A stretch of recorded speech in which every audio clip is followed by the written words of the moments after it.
Welcome, and a prime evening to all of you. I'm Thunderbird Prime, Master of VTuber, and tonight, we're pulling for Centaurasi in Girls Frontline 2. Also, thank you, Jake, for the raid. I had to tab out and switch streams because I was watching your stream, and that would mean I'm watching my own stream, and simply, that will not do. Also, yes, Jack, it's maid time. It's time for maid, maid, maid, maid, maid, maid, maid, maid, maid, maid, maid, maid, maid. Maid! Listen, I think I've cemented myself as a maid enjoyer these past 4 years. That has not changed. It's part of my brand now. So of course, when a gacha game I play releases a maid, you bet your ass I'm gonna pull for them. I mean, look at this. Look at this. Whoosh. Throws up the chocolate cake, shoots all the enemies, cake lands perfectly with strawberries. So yeah, I've already done 40 pulls on Macchiato's, no, 20 pulls on Macchiato's banner, and then another 20 on Suomi, and I didn't get anything, so I'm halfway to hard pity. How many copies I'll pull of Centaurasi will depend on how my luck goes. But come on, you can't not look at this and not be compelled to pull. I love chocolate cake. Anyway, without further ado.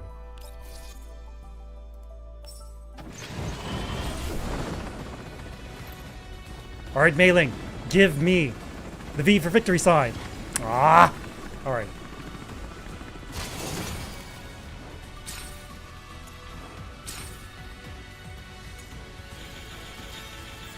Oh hey, we got a Groza? I'm fine with that, even though Groza's not right up and I got Groza. Maybe this is a different form of luck. Alright.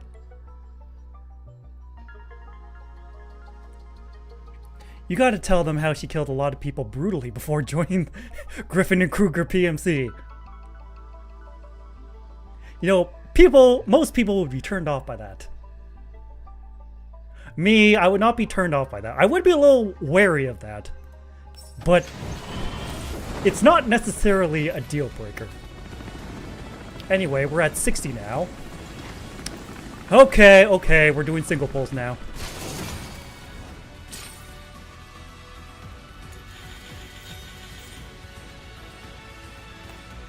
Alright.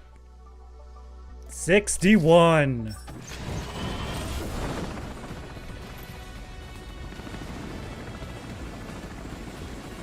Ah! Mailing, why? Why you do this to me? 62. 62.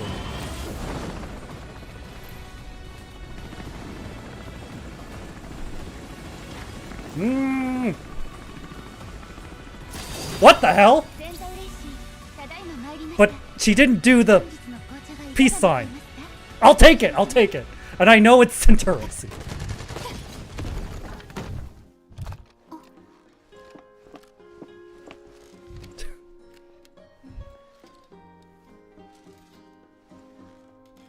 Maid acquired.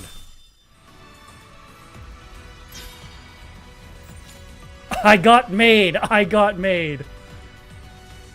Okay. Before we do any more polls, let's look at the fortifications. See if they're actually worth.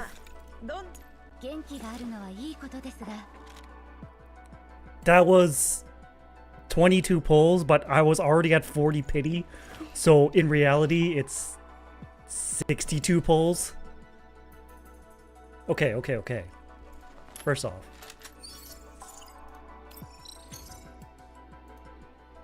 Doll reaches level 20. Okay. Do I even have a regular Sturmgewehr 36? I don't think I do.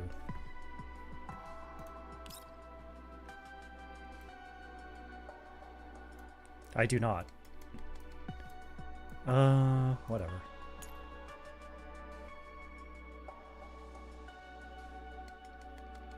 I got the maid already, but the question is, do I pull additional copies? That is the big question.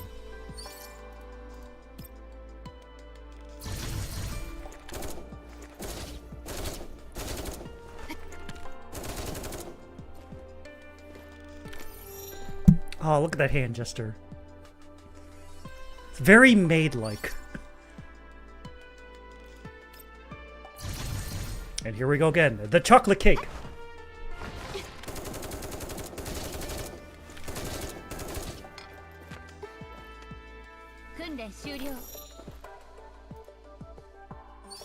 It really helps that she's voiced by Ami Koshimizu.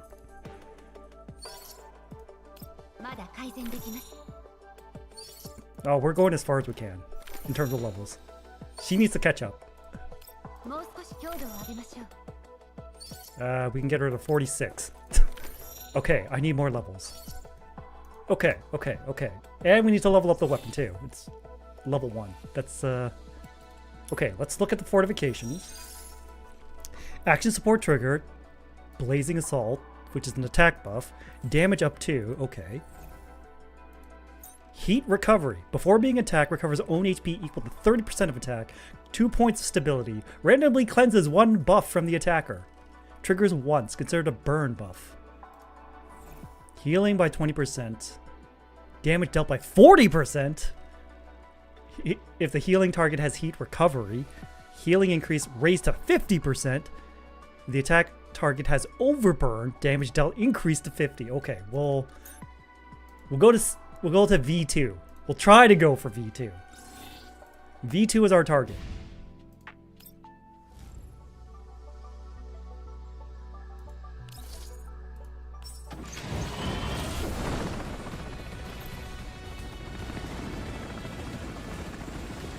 Alright, here's the first 10, and obviously things don't work out so well.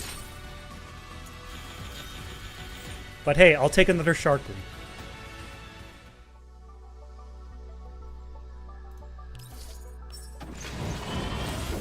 Look. Centaurosi will definitely help with my burn team. Of course, I'll still need to pull for Vector to complete it.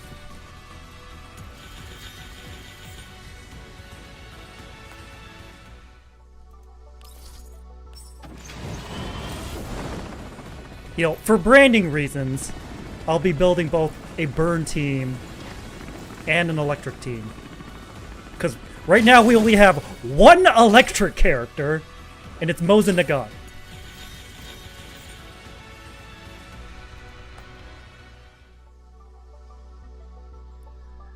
Yeah, if you open the doors, it'll tell you if it's gold or not. Or are you talking about... Are you talking about the lights here? If you're talking about the daylights, I think that might be more subtle.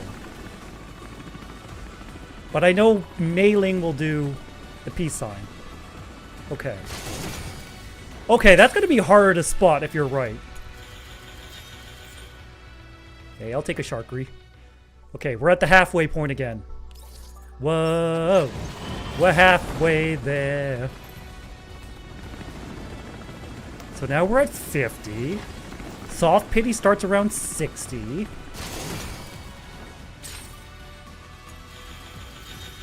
Hey, what's this? Oh, that's Peridia's. And that's Nagant's. Okay, we're at 50. 60! Please. It'd be nice to get it within 60. But of course we don't.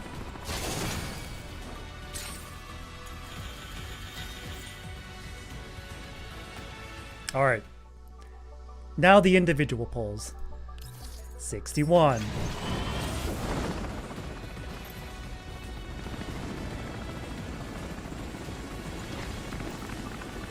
Okay. The corridor lighting. Okay.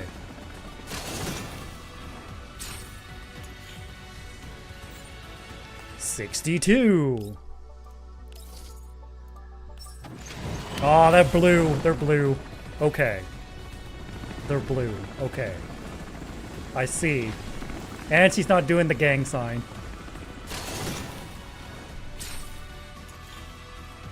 Okay. 63. Give it up for... Ah! Okay, now that you told me that, we can speed this up a little. 64. Oh boy. 65.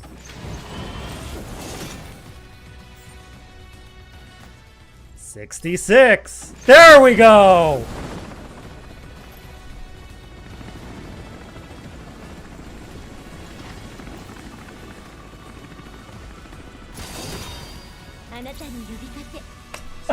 It's Peritia!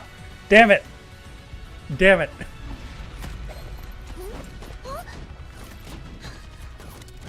Why do I always lose 50-50 to Peritia?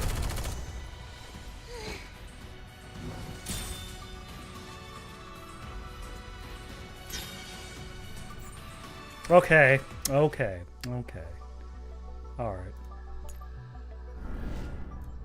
So... Okay, so... We could... Wait a minute.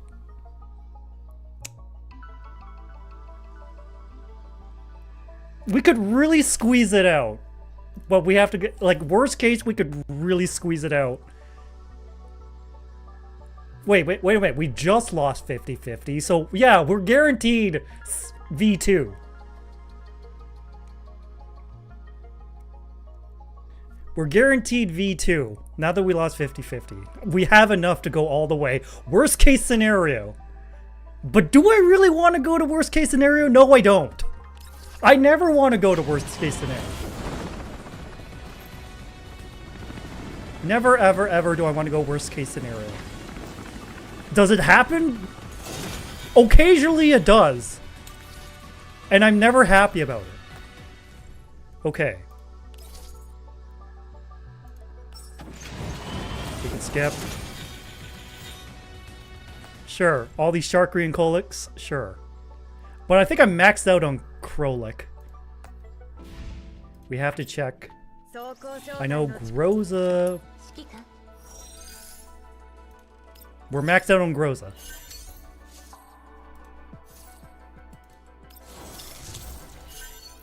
Okay.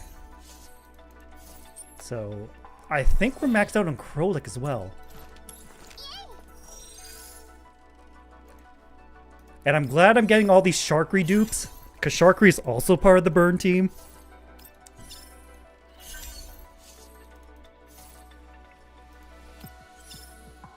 Which is great for, like, single target damage is great for bosses.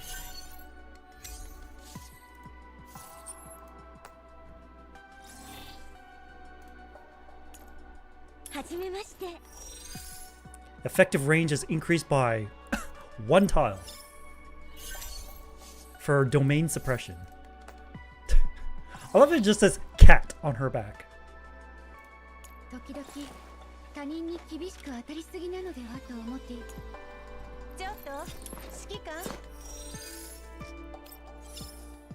Alright, we're 2 copies away from max vertebrae. Like, I think Peritia's like AoE queen and that's it. I think if she gets more like corrosion support, she'll get better. But I wouldn't actively pull for her just yet. Right now I'm focusing on QJ and Tololo. Well, QJ first, then Tololo. Alright. Blue lights, we can skip. Oh, there's another Krolik. Skip. Max Krolik, there we go. Okay. Halfway there again. Whoa, we're living on the prayer. Hey, another Groza gun. We'll take those. We take those. There we go! Gold lights. Yeah!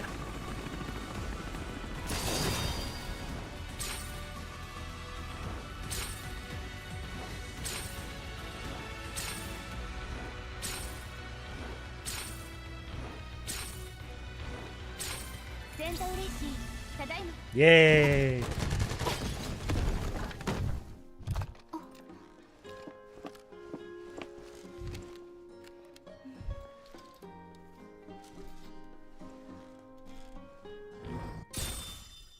No, that's V1. That's V1. We're at V1. We still need to go for V2.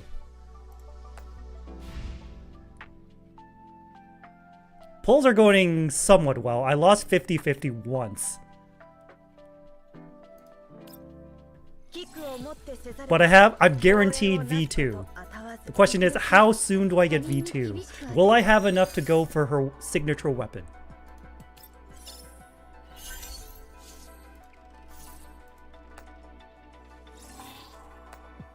Because as you can see, if you go to the shop, go for trading post, we have 254 pulls. So worst case 160. So we have 114 pulls left over, worst case scenario. Which is unfortunately under the 140 guaranteed.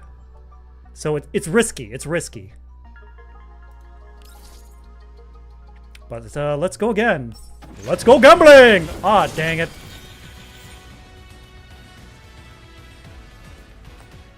Let's go gambling! Ah, dang it. Hey, a Nemesis copy. At least it's not Sharkery any. It's not Sharkery and Krolik anymore. Ah, dang it. Ah, dang it. Hey, Nagant. Ah, dang it. Ah, dang it. Ah, dang it. Ah, dang it.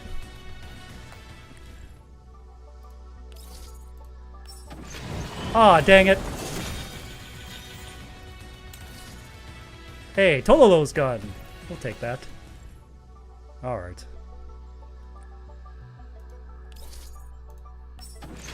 There we go! Okay, we're on 50-50.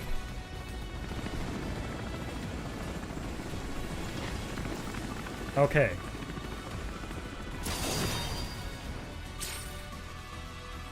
Two, 3, 4, 5, 6, 7, 8.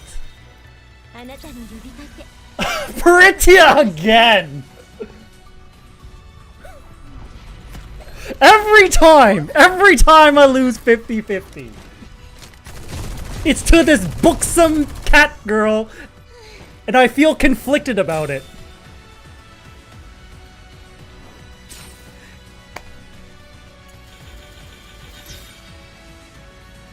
It's like when I started Genshin, and every time I lost 50-50, it would always be to Kuching.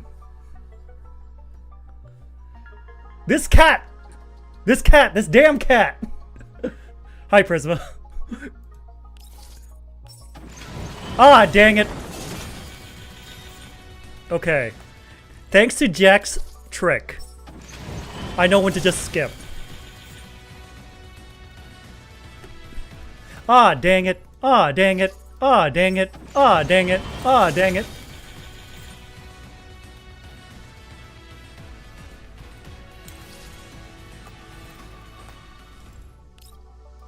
Okay. Ah, dang it.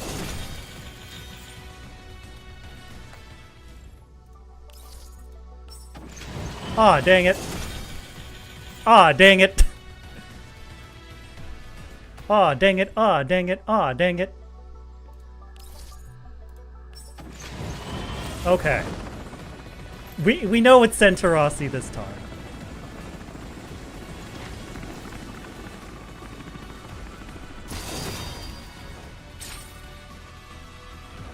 But hey, maybe we'll get another Centaurossi along with it. It happens. Why is Sharker's rate up so high? It's because she's also rate up with Centaurossi. Like, if you check the Twitter banner thing. Or in the in-game notification.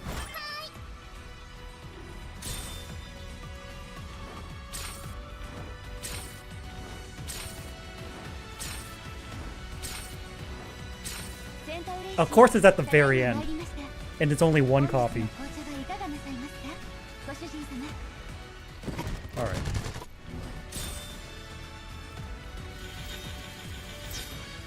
Okay. So, we lost 50-50 twice. Alright, do we risk it? Sure, why not? We're just like 6 short of like worst case scenario guaranteed. Like, yeah, if you look at the targeted procurement at the bottom right corner, it's Sharkery, Krolik, and Centaurossi. Alright, I guess we're going for a weapon now, because, you know, everything for the maid. Let's see, maid's rules. Healing with active skills. Target stability is less than 1. Resource an additional 2 points of stability. This can trigger at most 1 time per turn. Okay.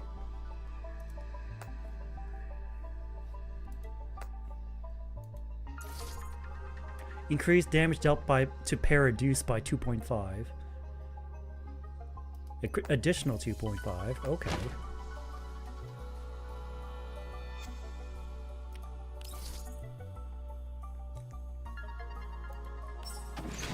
Ah, dang it. But we get her standard gun. So if we screw up and don't get... We lose the 50-50 on our frickin' gun. At least we'll have, like, the regular version.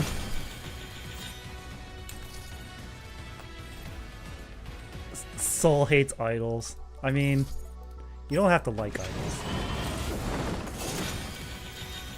I get it. Alright, we got another copy. We got 2 copies for a total of 3. Okay.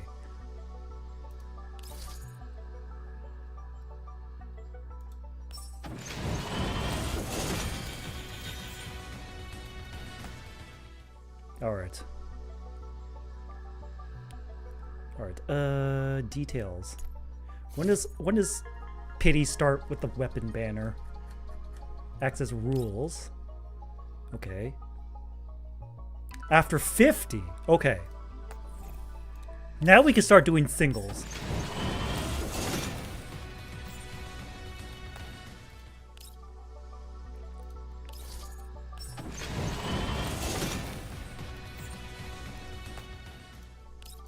Singles time.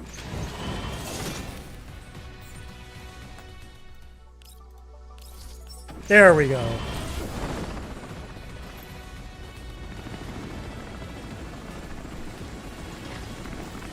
Please give me maid's rules. I think it's it. That's it. We got the gun. We won the 50... No, wait, that's Planeta. Fuck! That's Totoro's gun. We're losing all the 50-50s. Okay. Okay, we're guaranteed the gun at least. Ah, dang it.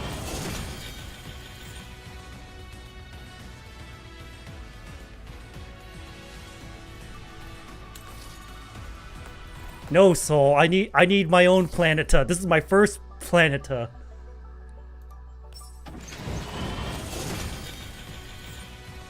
Alright, fine. 30. Ah, dang it. 40. Oh, there we go.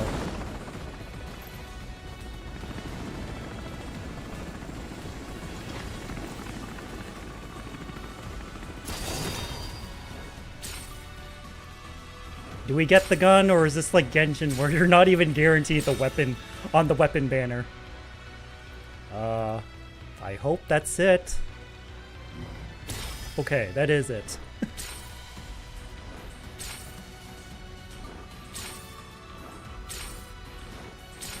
Okay.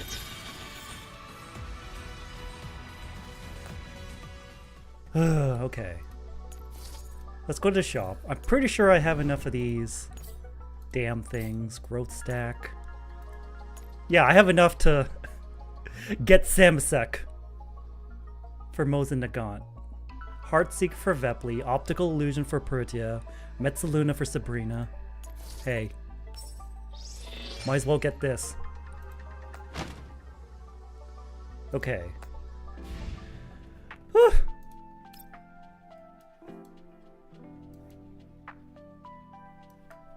Wait. There it is. センタ嬉しい。ただいま参りました。本日の紅茶はいかがなさいますか、ご主人様。装甲正体の力をもってすれば、どんな依頼だろうとお茶の子さいさいだ。時々他人に厳しく当たりすぎなのではと思っているのですが。Okay. Let me check what the... I know she wants emergency repair if you want to build her as a healer. But I don't remember what the freaking stats you want on your attachments. I think it's like attack percent, flat attack, HP percent. I think it's HP percent. Yeah, attack percent, flat attack, HP defense. Okay.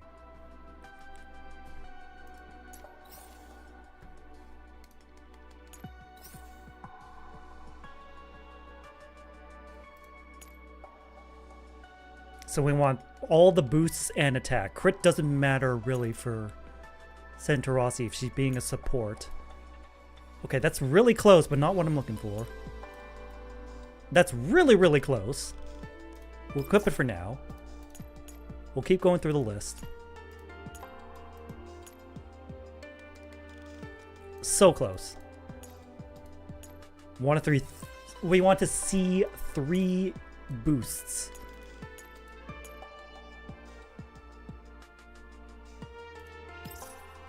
That's the current winner right now.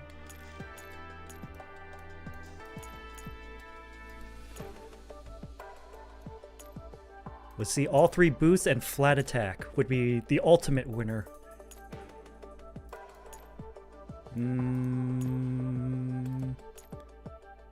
Close. Okay.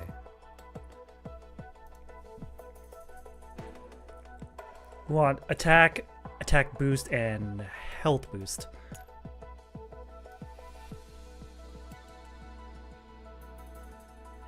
Have you been farming assault rifle parts today? I did it this morning. I went for assault rifle and I went for emergency repair and didn't get any good pieces. I was busy building up my other units too. Attack, health, crit rate. Yeah, we'll take it. We'll take it. Let's see. Attack, health, defense, flat defense. No, we want flat attack, attack boost, and health boost. We got time. We got time. Nah. Not what I want.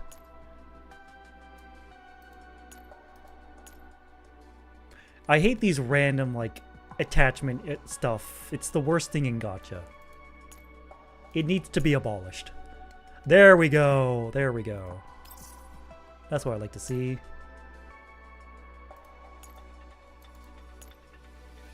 Yeah! Didn't have to look too far for that. We got phase strike anyway, so I guess Centaurosi might be like off DPS for now. Alright. We got the gold. We've been farming gold for quite some time. But the... Ugh, those are not good for health boost. But attack boost was like amazing.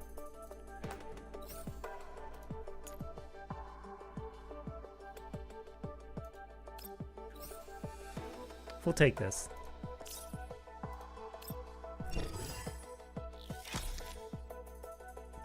Crit rate and attack boost. Bam! Time to re-roll. I'll re-roll when I have a shit ton more gold, because re-rolling costs a ton of money. And I don't have that kind of money yet. If I can convert, when I have everyone like leveled up and I get like spare experience materials, then I can convert them to like, wait. Yeah, convert them to wishing coins and spend them on the wishing well. But for now, I'm gonna level up everyone. I know, Soul, you'll think I'm insane for doing that, but you kind of have to be a little bit nuts in the head to be playing gacha games in the first place.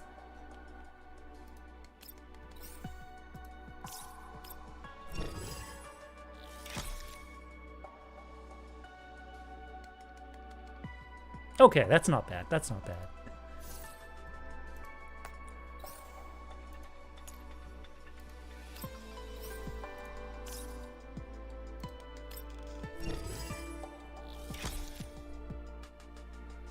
That's mediocre. Whatever. We want emergency repair on her. Phase Strike is like a general use set you can use.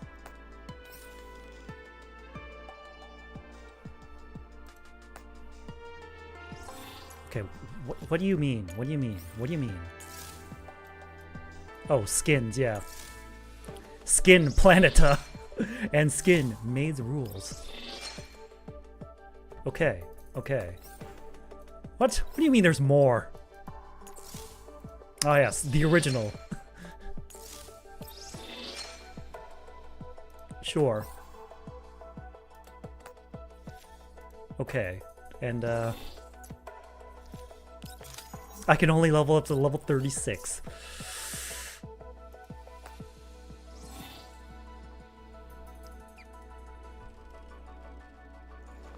I miss how in GFL 1 you can roll using materials you can farm in-game. Yeah, well, gotcha's gonna gotcha. Unfortunately. Alright, we're stopping at V2. Yeah, I think like the original term for like constellation was like V1, V2, V3, etc, etc. Because it's like in the simplified Chinese server, it was like vertebrae. Because it looks, look, it looks like a person's spine. So I get it.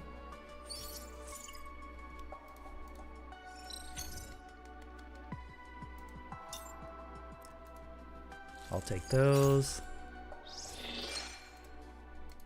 I really need to farm more of these. Let's see, if an ally unit within 7 tiles enters stability break after taking damage, removes heat recovery from self and applies heat recovery to the allied unit. Are you using your ring now? I'll think about it.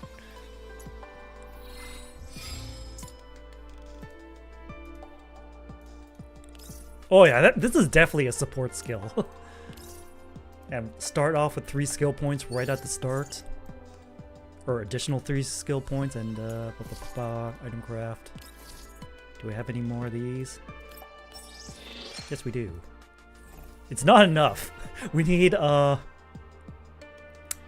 55. Okay, okay, okay.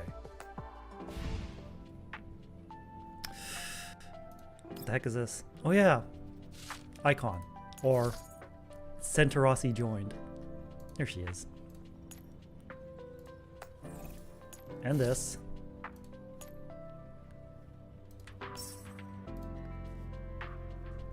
I will wail. Oh, you're gonna V6 her? Okay. Godspeed, Jack. I hope you win all your 50-50s. I genuinely do.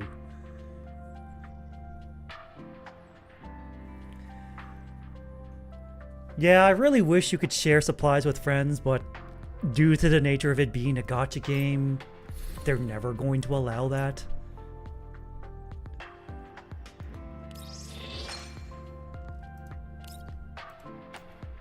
Alright, so we can go to the public area. We need to do dispatch assessment for Centaurosi. And we need to use her in battle. We're gonna do that anyways. 1, 2, 3. Sure. Just go all the way. Wish for lost items? Yes.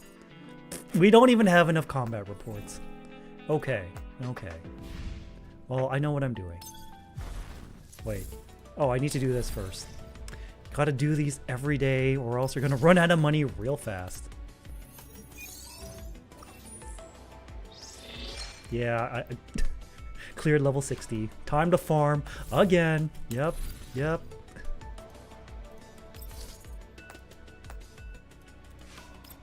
I've reached like the very furthest in everything.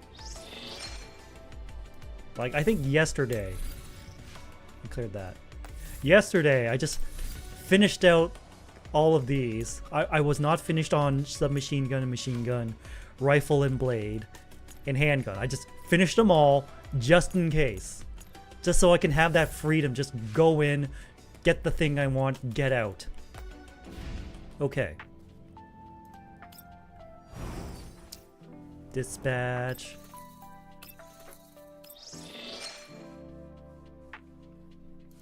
But we still need to... Where are you? Centrossi. Proceed to gifting. Give me that.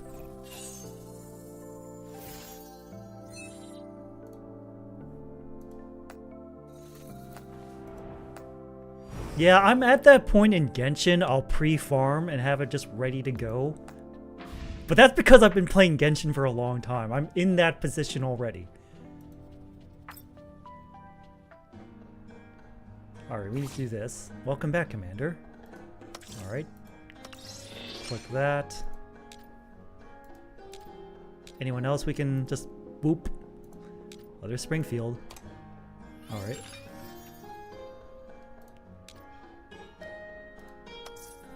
$30 cups made. Sure. Make some new drinks. Can...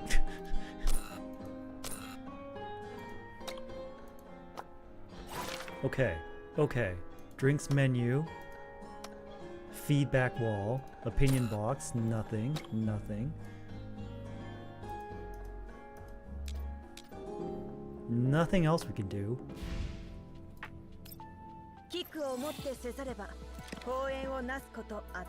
It'll be 5 years in September, yep. And then September, October-ish, we'll be heading to Snezhnaya. So yeah, QJ's combat effectiveness is at 10k. Same with Sharkry. Same with Groza. Wait, I can calibrate. I can calibrate once. Like, how many units do I have at level 60? 1, 2, 3, 4, 5, 6, 7, 8. Yeah, 8. For 2 teams.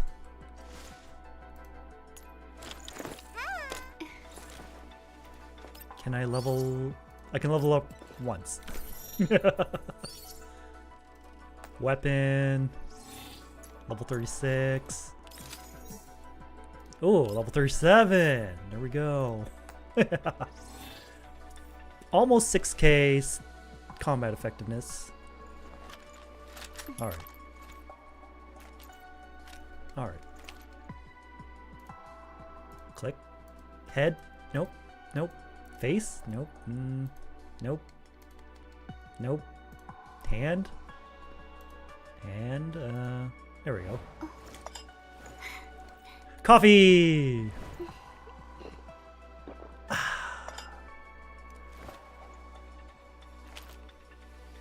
Gun.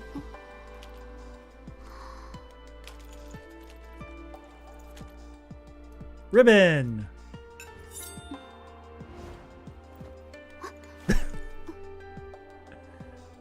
Yeah!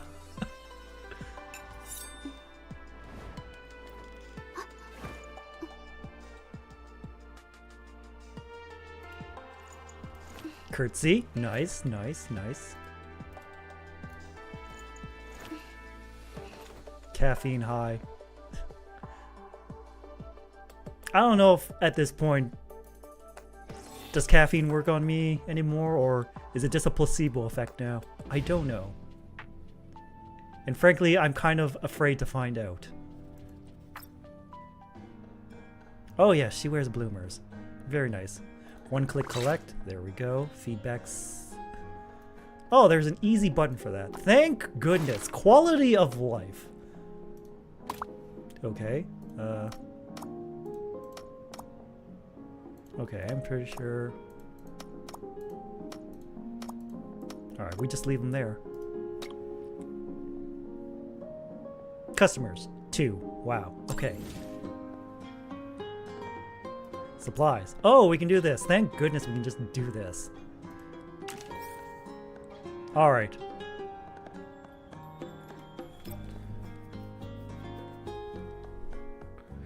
Let's deploy the mage, shall we? Once we clear out these supply missions, as many as we can, then we'll do the story, because these supply tickets replenish at a rate of 3 per day, capping at 6, and no supply boxes oh, it's a defense mission.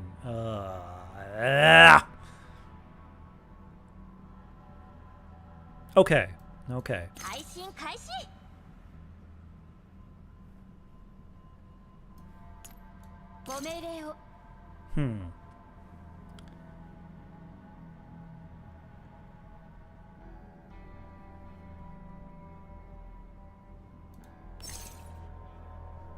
Maid. Okay, so we gotta protect these boxes. Now, does Suomi Shield apply the shield to the boxes? I guess we're about to find out.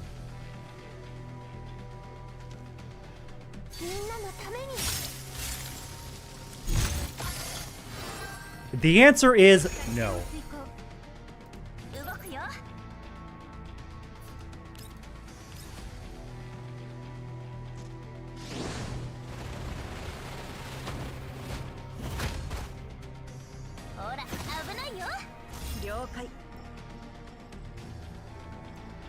I like how when Sabrina uses her ult, a sandcastle also appears for a brief moment.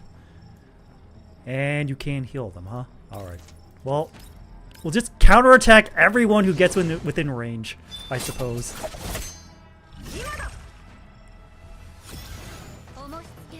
And we'll focus on all the units that have the movement icon.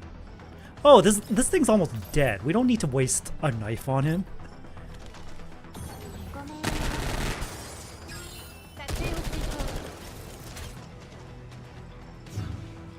Okay, okay.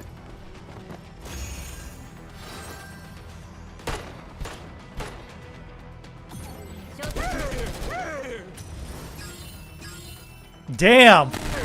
All the buffs to Sabrina.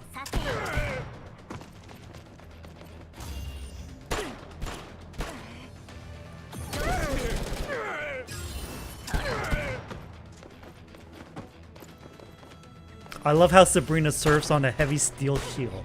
Like it wouldn't sink like a rock. Listen, it looks cool, so don't worry about it. It's fiction.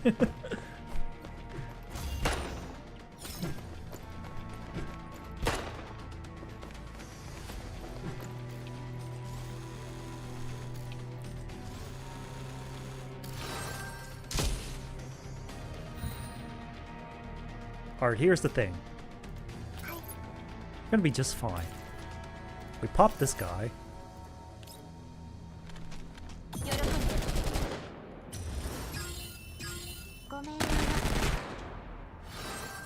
We're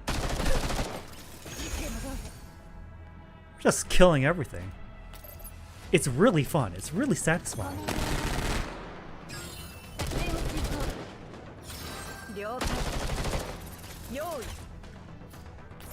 Then we can just use the water bomb here.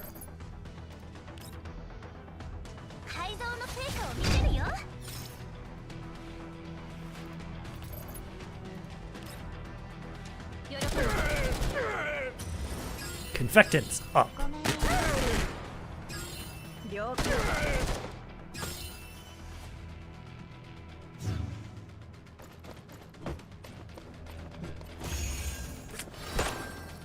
As far as the Covenant ring goes, it's either going to be Centaurosi,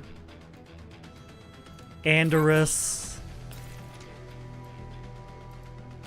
Yeah, those are the top two runners. さて、了解。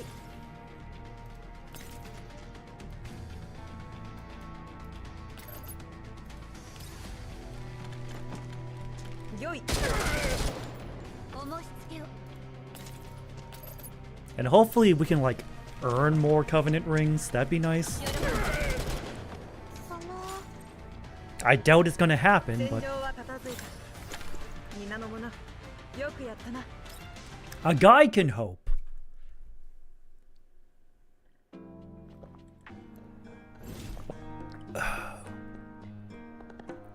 Bitter thorns and daisies. Watch your back to buy more time for when you get set out again. All allied Igas survive. Oh.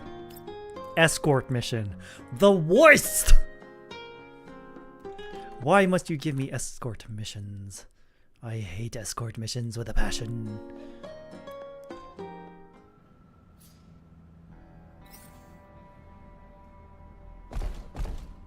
Okay, that's... Really? That's it? That's it? Am I supposed to be afraid?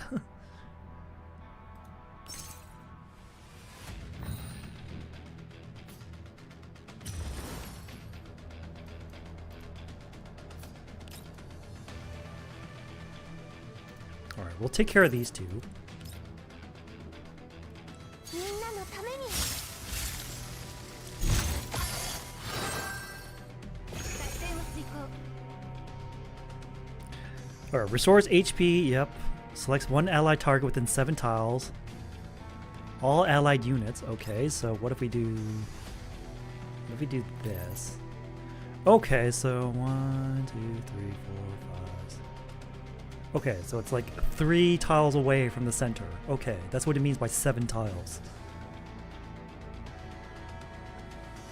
If the enemy has Overburn, cleanses 2 of their buffs.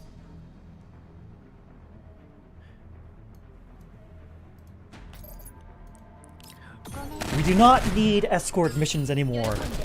We as a society have evolved past the point for the need for escort missions 動く again. よ。よい。 Oh, I gotta get rid of this stupid rabbit. 索敵す He's るよ gonna cause problems if I don't. Actually, yeah. I want that sweet, sweet counterattack.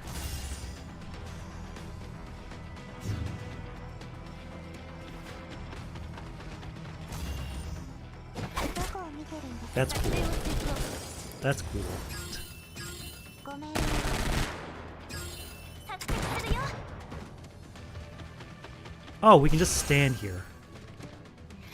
But I need to move to, like, target some of the enemies.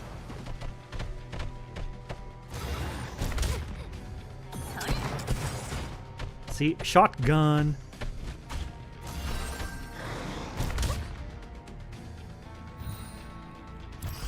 Cool. それ。 That's nice. Bye-bye. 作戦を遂行。ごめん。それ。よい。 Now I could use pressing the momentum. 今だ。その Yeah. 従ってくれ。 I'm still... It still takes me aback that QJ is voiced by Yuka Iguchi. She's basically just using her Shemha voice, as opposed to her Miku voice. The two are so different. 喜んで。その Oh no, the game is lagging.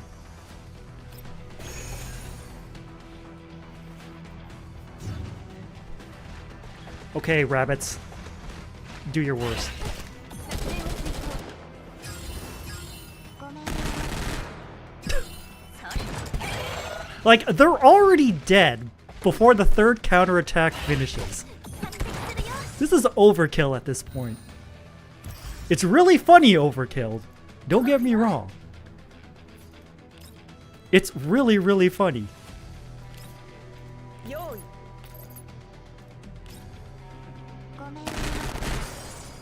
Also, hi, Stray. Oh. Wait. You stay there. You shoot you.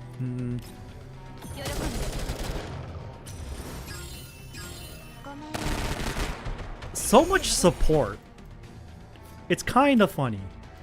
Okay, can we... Oh, we have to target an actual enemy. Or an ally. Shoot. Alright. And that's... At least that's not a straight shot. Like QJ's skill. That's fine.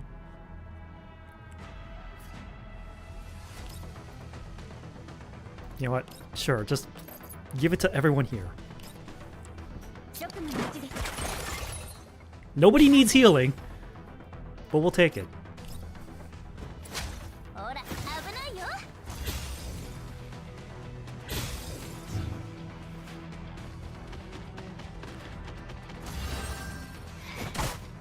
Oh no.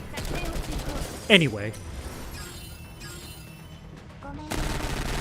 Stop! Stop! He's already dead! You guys are just wasting ammo!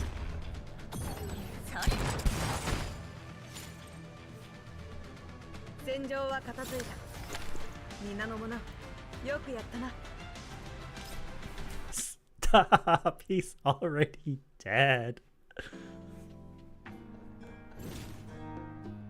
Oh, don't forget this. I gotta recover my collapse piece stash. No, I refuse to abbreviate it. You will never see me abbreviate collapse piece. For obvious reasons.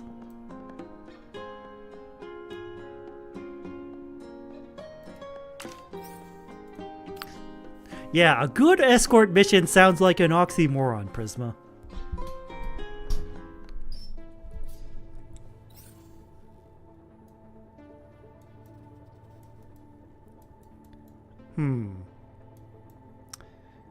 Collect all supply boxes. Wait. Okay. They want me to run the gauntlet. Okay. Alright, so QJ... She'll run up the middle. That's fine. Alright, they want us to collect all the boxes. Got it. Okay.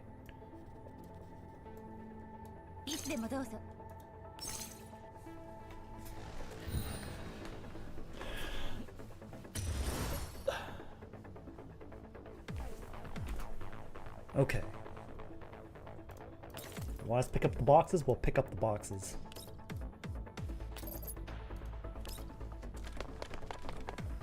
Same reason you don't abbreviate Cyberpunk, same reason you don't abbreviate completion points in Yakuza.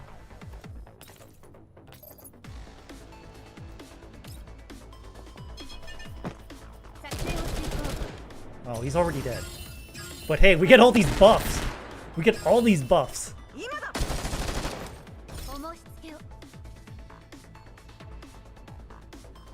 Okay. We'll run up the middle here. Take care of this bulwark. Because if we don't, he's probably gonna taunt someone, and that's never a good thing.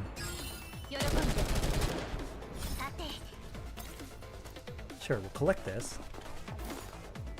Then, do this. Bam.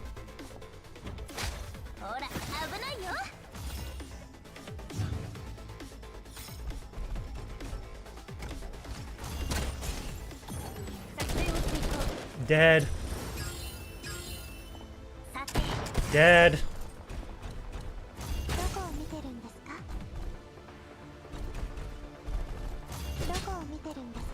Alright.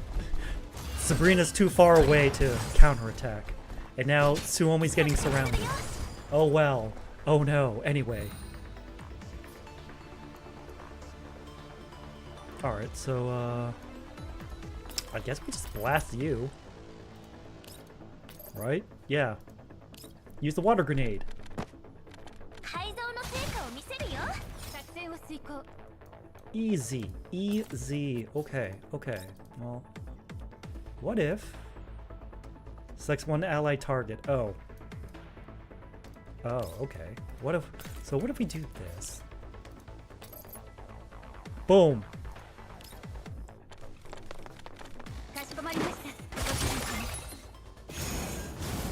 様。Dies from burn.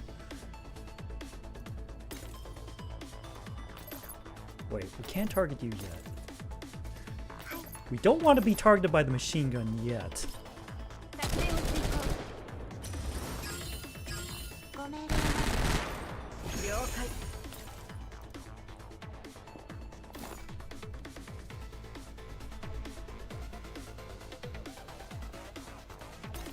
Then we just take out the machine gun. Easy peasy.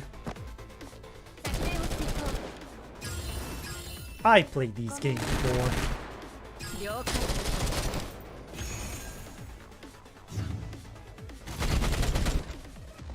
さて。 Oh no. Anyway.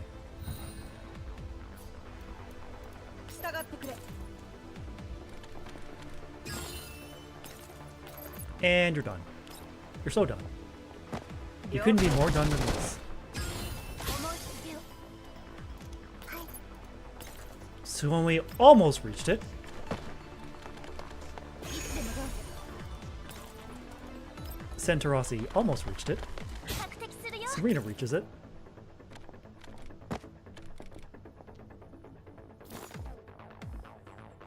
Does the new Gunsmoke start tomorrow or Saturday? I think it's Saturday. We can check after this. After this mission, we can check. Alright, do one more sweep. Make sure... Did we miss a box? Rotate the camera. Maybe there was a box hidden behind these walls. Okay, okay, okay. You never know with these games. They might hide something because of obscured perspective. 用意。 Would be a really dick move if they did that.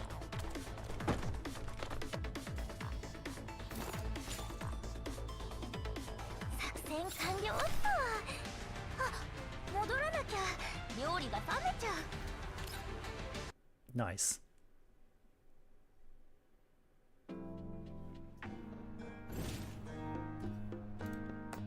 Alright, so if we go to Platoon... 2 days, 6 hours. Okay, so 6 hours from now.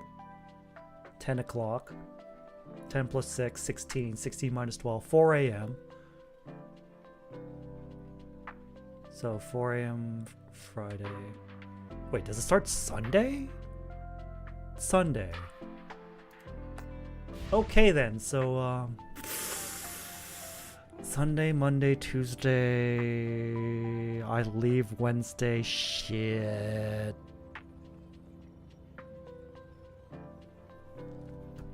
I'm gonna have someone to take care of that.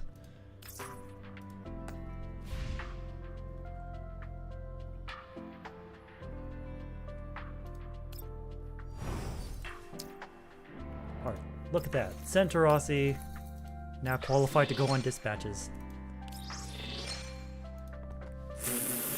Better download on your phone. You mean the phone that has no more room on it?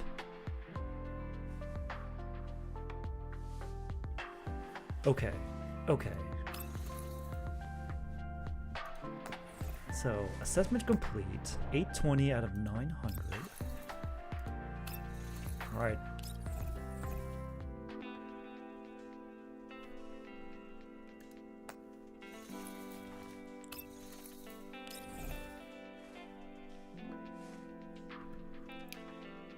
We're running out of these things.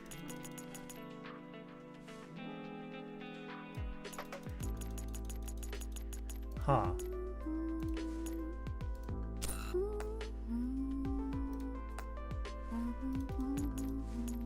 Alright, here we go. What are we missing this time? We're missing analysis blueprints. Shit. Okay.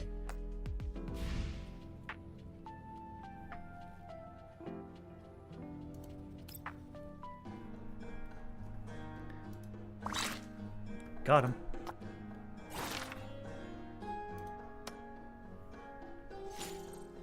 Wait. Okay. Nice. So I guess we're getting like... Yeah, just organize them like this. Organize them by color. Oh, pink's supposed to be in the middle. Okay.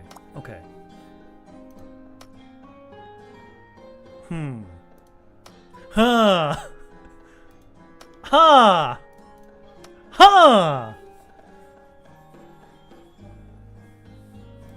Yeah, it's just another daily.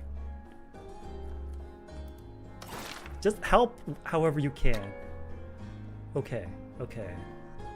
Supply 60%. Event campaign. Nope. Story. We have no more of these tickets. Now we can do the story. Zucchero's most important guest is about to arrive.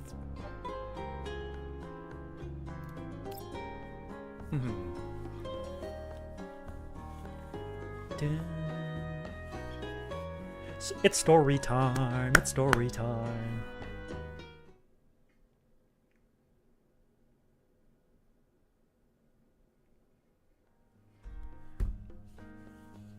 The first rays of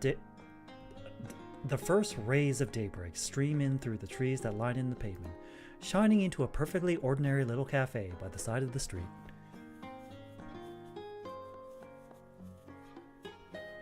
If you're gone for this one, T, I can steal back the leader spot. Oh, it's become a competition now, huh? Also, congratulations, Dora, for getting first. You were the coolest member of chat tonight.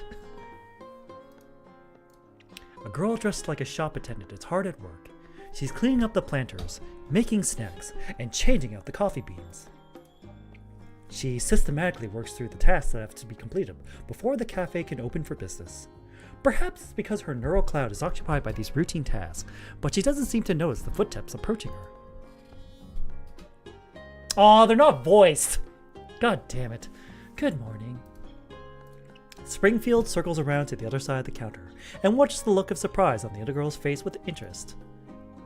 Ah, manager. It's not often that I find you so distracted, Santarasi. My apologies. Why must you apologize? The point of this cafe is to help everyone live a relaxed life, after all. Santarasi and Springfield look up at the same time. This cafe, decorated in a retro style, has a signboard reading Zucchero at its door.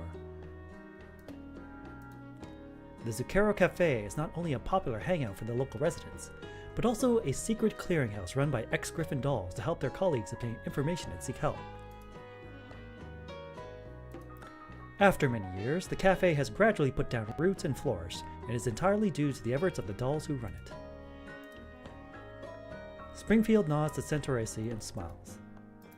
Well, being able to see you this relaxed proves that my hard work hasn't gone to waste. Of course, I'll continue doing my best with you from here on out, manager. I'll be counting on you. That said, they are here today. But in that case, we won't need to worry anymore about the security situation. Indeed. Right now, Zucchero is probably the safest place in the entire city. This also means I'll be able to put all my focus on the day's tasks. After all, the preparation for today must be handled with utmost rigor. Yeah, I wish it was voiced too.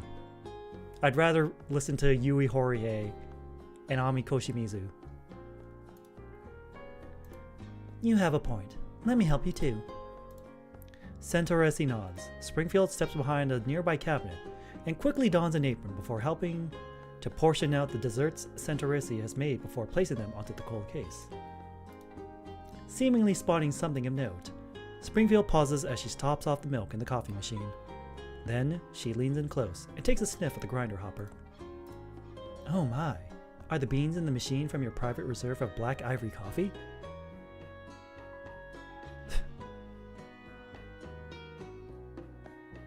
Because voice actors are expensive. Especially these two.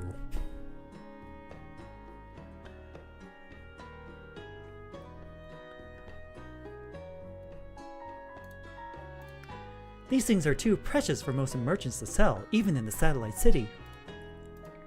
As I recall, you saved up many collapse pieces to buy them. Are you going to use them all today? Upon hearing Springfield speak, Centaurace's face flushes a faint pink. Yes, I would like to make the best possible coffee I can today. Centaurace turns the calendar on the counter to a new page with a thoughtful look on her face. Each box on the calendar is filled with entries for events in different styles of handwriting, such as meet with coffee bean supplier, trim the lawn, 100th Zucchero Live, and so on. Meanwhile, today's box has only one word on it. Reserved. Ah, about that. Have you wrapped the gift for our customer yet?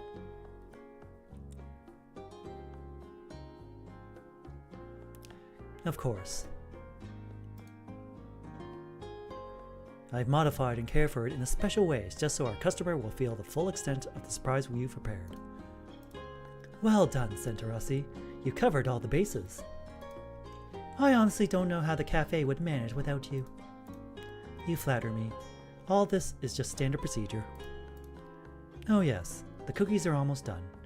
Would you like to try them, manager? I think not. I have some other work I need to wrap up. The rest is up to you. I'll take care of it for you. Centaurace doesn't say anything else, turning aside to let Springfield through, as though they've rehearsed this movement countless times before. Springfield opens the door to the kitchen and pushes the cake flour onto the shelf to one side before moving the syrup on the topmost shelf into another cabinet. After tidying the place up, she moves the cabinet aside, revealing a patch of wall whose colors are brighter on account of not being exposed to the sun as much as its surroundings. Finally, she knocks twice on the wall. The wall section creaks, and then it suddenly splits open a long hidden seam, revealing a secret passage just large enough for a single person to pass through. In the darkness, Springfield expertly feels her way along the wall and finds a switch on it. A light comes on and illuminates the interior. A huge display monitor dominates the cramped room and turns on one of the lights, displaying several locations being monitored by security cameras. Springfield scans the images on the screen, then presses the intercom button below it. Right on time, Manager Springfield. We've managed to hire several very capable staffers recently, so I'm much less busy now. So, have you gotten any new stock in lately? Of course I have. What kind do you want? I'll go with the coffee beans. I like the sweeter kind. One of our regulars has developed a taste for them. Also, have you received the special blend that Macchiato sent over last time?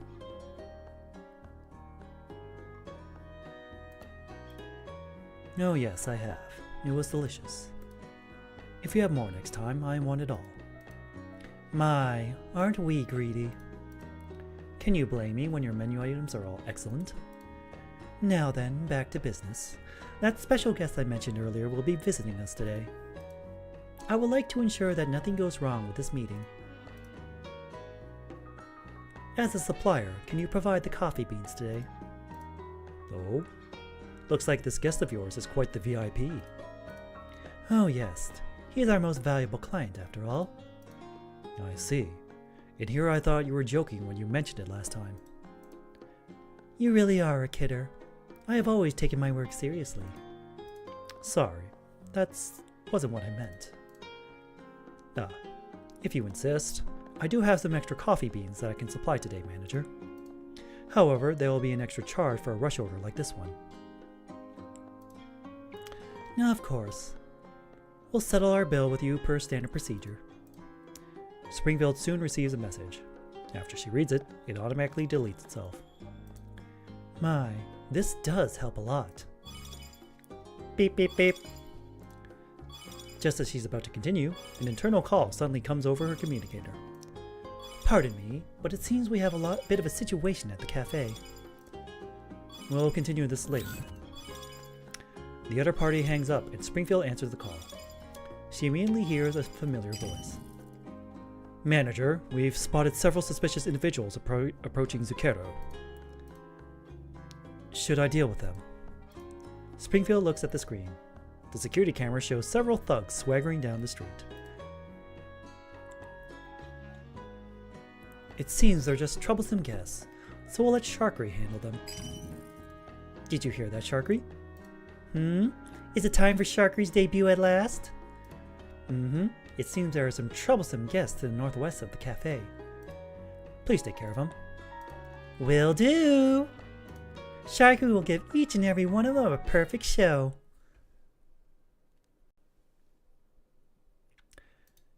On a building roughly 1 kilometer away from the Zucchero Cafe, Macchiato is lying prone behind a set of guardrails on a balcony concealed by a camouflage cape.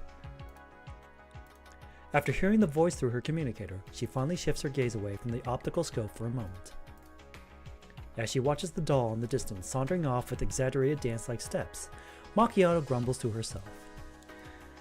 Honestly, can we really count on her? While she's a civilian doll primarily intended for the entertainment industry, this young miss has been fitted with a really advanced fire control component. Usually, she's the one who handles troublesome guests like these when you're not around. There is doubt written all over Macchiato's face as she continues studying Sharkery through her scope. Clearly, she is not convinced by Springfield's words. However, the suspicious individuals each fade from Macchiato's view over the course of the next few minutes.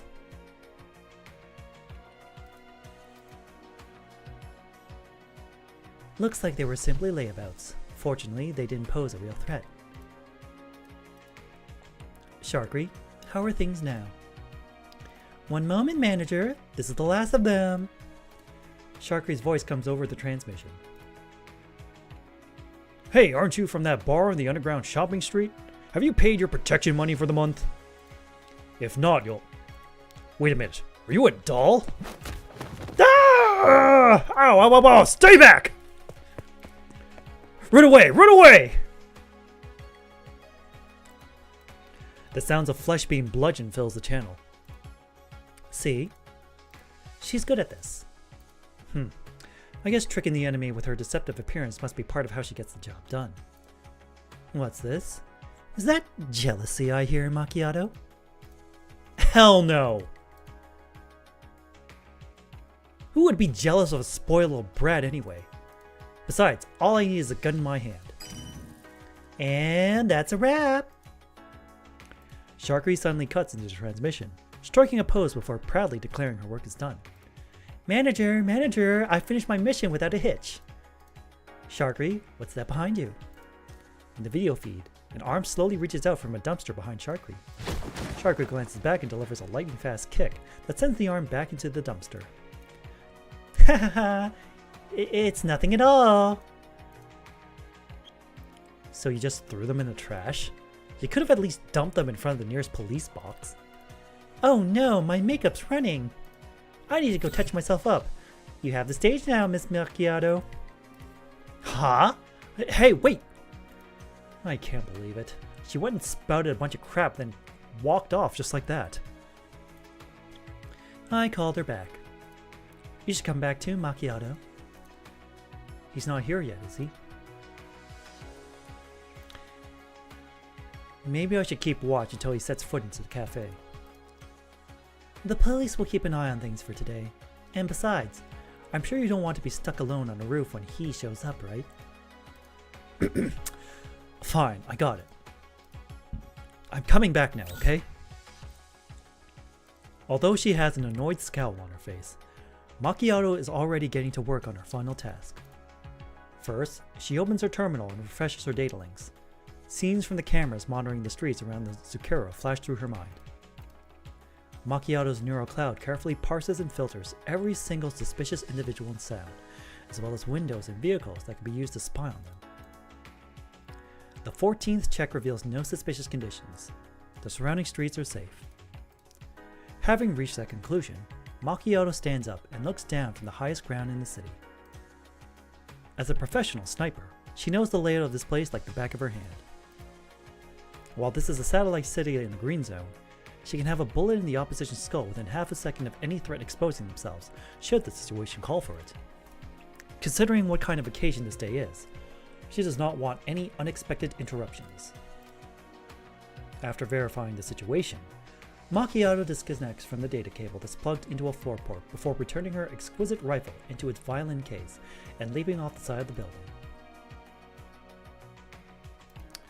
20 minutes later, after Zucchero's door chime rings for the last time today, the 4 members of the cafe staff are finally gathered inside the cafe. Thank you, Miss Macchiato. Your coffee is ready. Okay, thanks. Macchiato accepts the cup and gets a whiff. The rich scent of roasted caramel wafts into her nose. She takes a sip and her intense nerves promptly relax. The bitterness is just right and the foam feels really dense. In any case, at least you didn't try to mess with me and treat me like a kid. You know, you can just praise Santarasi directly if you really want to. Were you expressing praise just now, Miss Macchiato? You see, the person in question had no idea you were doing it at all. What a pain. I'll be more careful next time. You're really good at catering to everyone's taste, Santarasi. This hot cocoa tastes super yummy too. As I thought, rather than icky bitter coffee, sweet cocoa really does suit this super cute Sharkry best. Kids really are easy to fool. Are you praising Miss Sharkry for being cute? Eh? What? Of course not.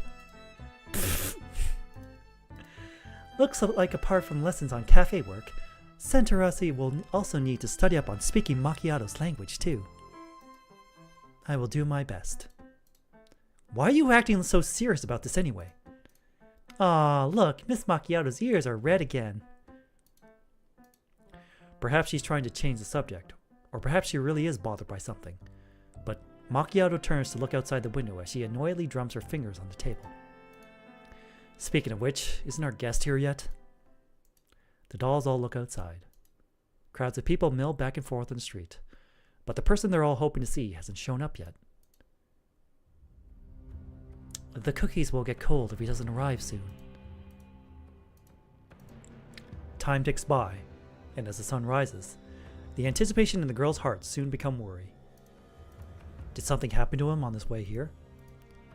They don't want to speculate on the reasons for it. However, their guest has always been a very punctual person.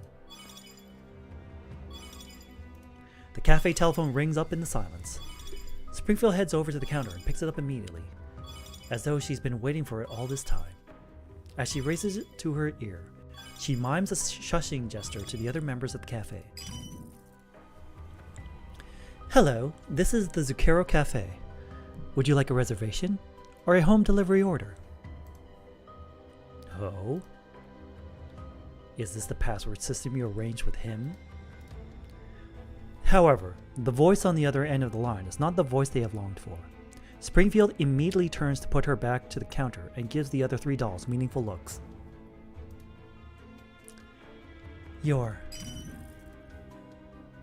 It's been a while, Miss Springfield.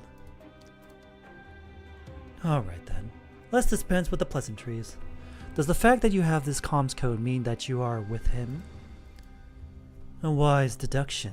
And yes, I need you to help us out right now. You won't refuse us, will you? Please get to the point. Simply put, things have gone wrong as usual and the threat level is code red. I've sent you the coordinates and a route. Whether or not he'll still be alive depends on how quickly you get there. See you later then, ladies of the Zucchero. After some silence, Dandelion hangs up. What? It seems our guest has encountered some difficulty on his way here. I believe we will need to make a delivery. Manager, will you be using the emergency action plan? One moment, please. While she has rehearsed the scenario in her neural cloud countless times, Springfield still wants to ensure that the plan goes off without a hitch. Macchiato, go with loadout number 1 and bring as much ammo as possible. After that, you will drive everyone to the objective location. Got it. Sharkry, can you ensure that our order is delivered? I believe you've installed the relevant software already. No problem. Sharky has gone through tons of sim training. As for you, Centauresi, I fear we'll have to open that gift we were saving for our guest ahead of time. I apologize for that. I know you spent a lot of time preparing that surprise. That's fine. The gift exists because he needs it. Its value will be maximized if we send it right where it is required. Thank you. Just in case, I will stay in the cafe and provide remote support. If the worst should come to pass, I will activate our emergency measures. If that happens, do not return to the Zucchero. Proceed immediately to the backup safe house and meet there. Understood. Please be careful too. I will. Centauresi, please take care of everyone while you're outside. I'll make sure I keep everyone safe. So in return, please wait at home for our return. The Venetian blinds slowly close, hedging the sunlight outside the cafe. The sound of the cafe door closing is drowned out by the clack clack clack of rounds being chambered. A place which provides delicious food in times of leisure, and one which protects that which is important in times of danger. That is what the Zucchero is.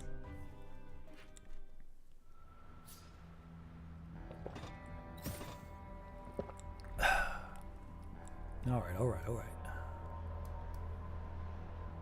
How many enemies are there? That's it?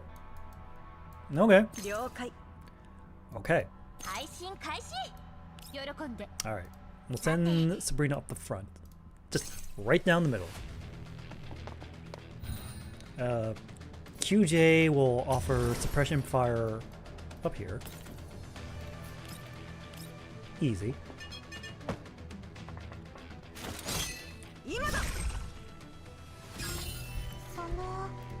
Then... boom.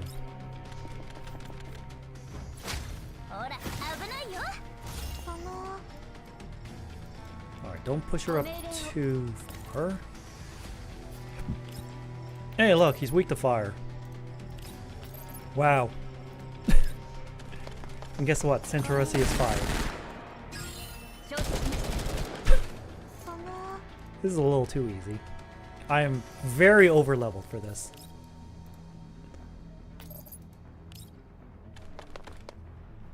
Which makes sense, because, like, events, like the main story missions, should be, well, like, not too overly leveled.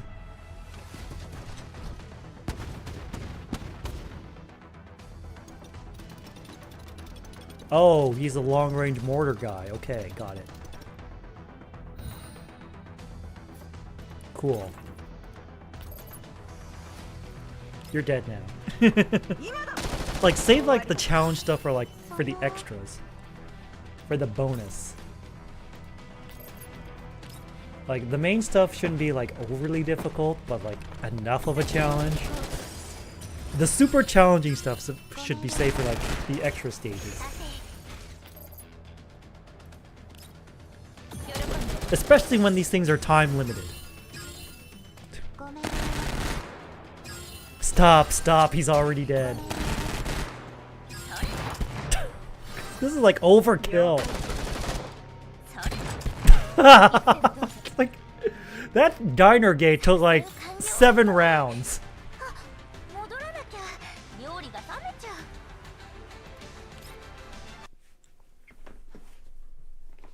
Like, just put that gif from The Simpsons. Stop, he's already dead.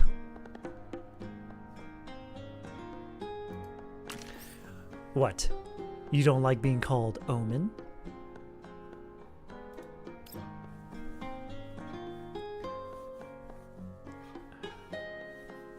Cities and white zones under the jurisdiction of the URNC government are connected by a network of long-distance, high-speed railways. 2 kilometers due west of the Intercontinental Railway transfer station. Black-colored IFVs drive out the mist. The autocannons in their turrets sweeping left and right, searching for enemies. There is a large pit in front of these IFVs. One of them comes to a halt about 50 meters away from the pit. After ensuring the situation is safe, its rear hatch slams to the ground. Black armored troopers cautiously dismount, turning on the powerful flashlights mounted on their weapons and illuminating the vast, seemingly bottomless pit before them. The sky starts to drizzle and the soldiers' bracelets start to turn yellow. However, the troopers ignore the rising particle density. After the squad disperses and takes formation, a red-haired woman emerges from the vehicle. She walks past the troopers and up to the pit. The troopers act like they don't see her, their guns raised as they continue watching their surroundings for danger. She raises a cigarette to her mouth and lights it before looking disdainfully into the pit and taking a puff. The rain unfortunately puts the cigarette out. The woman scowls, then tosses the cigarette to the ground before forcefully stomping it out. Bad sign, my ass. It's just same shit every different day. Behind her, several more IFVs drive up to the pit. Black armored troopers quickly dismount and spread out to scan their surroundings. Soon they fill up the space in front of the pit. The badges on the black armored troopers proclaim them to be from Mangi Security, but their equipment and attitudes are markedly different from the average PMC grunt. The woman changes the channel on her radio and begins giving orders. Everyone listen up.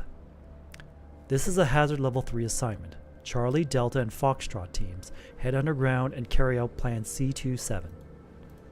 Bravo Echo teams watch the perimeter. Alpha teams stand by. Now, as for our ROE. She takes out another cigarette and lights it. After taking a puff, she pauses for a moment. Then, the woman slowly exhales a cloud of smoke before giving her orders. Kill everything that moves. The black armored troopers are silent. The woman gestures and 3 teams of men immediately pivot and head into the pit, while the other 2 begin establishing a defense line around them. The woman continues smoking her cigarette. The soldier behind her waits until she's done before walking up and asking her a question. Adjutant Lentine, why are you deploying 6 combat teams on a single level 3 assignment? Because the brass paid to deploy 6 combat teams. Even so, don't you think 6 teams is a little much? Does the Black Op this time really bother the brass that much? Just look. Lentine points at the terminal in her hand, which shows the view from a trooper's helmet camera system. She grimaces in disgust as she looks at the insignia on the wall, and she covers it up by lighting another cigarette. Paradise again. The squad leader shakes his head. They've been way too active recently. It's been making us look bad, too. You mean our nickname? Thanks to all this goddamn Black Op, even the rest of Mangi Security's forces would rather die than let us help them. I mean, have you even heard the nickname they gave us? Omen. You don't like it? We're the best of Mangi Security. We should be something like Shining Edge, not Omen or whatever. Shining Edge. The woman suddenly laughs out loud, then cuts off her laughter by sticking a cigarette into her mouth. After taking a puff and getting her breathing under control again, she begins to speak. Frankly speaking, I actually like that name. Nobody who hears it is going to have any illusions about what we're going to do next. She points at the squad leader's head. Say, Kenny, when you became a security contractor, did you actually think you'd be keeping anything safe? Of course not. Did you know? I really, really hate it when people go expecting something of me, then end up depressed when their expectations fall short. I keep hearing crap during missions like, aren't you here to save us? Or, how can you do this? And whenever I do, it makes me think that I'm just a parrot in a cage. A parrot? Because everyone thinks you should be saying what they expect you to say. Nothing else registers as proper words to them. It's just noise.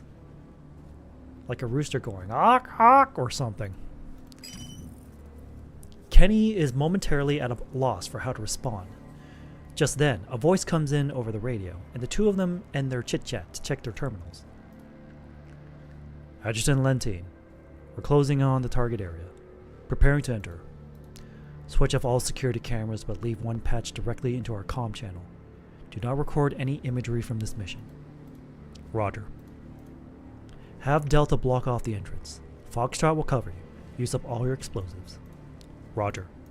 Time for work. Lentine tosses the cigarette butt aside and heads for her IFV, with Kenny trailing after her. Once they get inside, the monitors inside the vehicle show the positions of the combat team members who have entered the tunnels and the view from their body cameras. On the screen, the black armored troopers are moving from the elevator platform toward a huge smashed gate. They enter the room beyond, covering each other in a leapfrog fashion. The room inside contains several dozen huge culture tanks with human body parts enmeshed with plant tendrils floating in the culture solutions. The power source in their middle grows dimly. We found multiple samples. The power's been shut off. There might be a contact risk. Stay away from those tanks. Inform all team that the assignment's hazard level has been upgraded to 2. Understood. I'll let them know right away. Looks like their ritual site is down there. It's not often that there's one so close to a green zone. These lunatics are getting wilder and wilder. Don't let your ethics cloud your judgment. We take money to solve problems. We're just gophers for a small independent PMC. Take Bravo off sentry duty. Have them go down there to support the others. Got it. I'll contact them. Kenny keys his radio and gives orders to the combat team on the perimeter. Lentine's eyes are focused on the screen. The images from the camera continue moving as the troopers take plastic explosives out of their backpacks, which they plant in various corners in the room. No life forms detected nearby. Charges have been set, awaiting further instructions. Proceed for... Ah! There's a shout from behind and the image shakes violently. The viewpoint quickly turns to the rear, where a trooper in the back has been impaled through the forearm by a thorny plant stem from one of the culture tanks. The trooper tries to escape, but the stem burrows deeper into his flesh. Purple liquid oozes out of the stabbed area, and the trooper's arm immediately swells up. The man beside him draws a knife from his waist and promptly chops off the wounded man's forearm. The stabbed soldier wails in agony, staggering back from the pain and shock. His teammate pulls out a medkit and administers a styptic and painkillers. The camera view shifts to the plant that's still burrowing deeper into the severed arm. A white-colored mist sprays in from off-camera. Abnormal contact has occurred. One man has been injured, suppressing with liquid nitrogen. The vegetation soon freezes over. Unable to bear the weight of the forearm, it falls to the ground and splinters into many pieces. How many times do I have to tell you not to approach those tanks?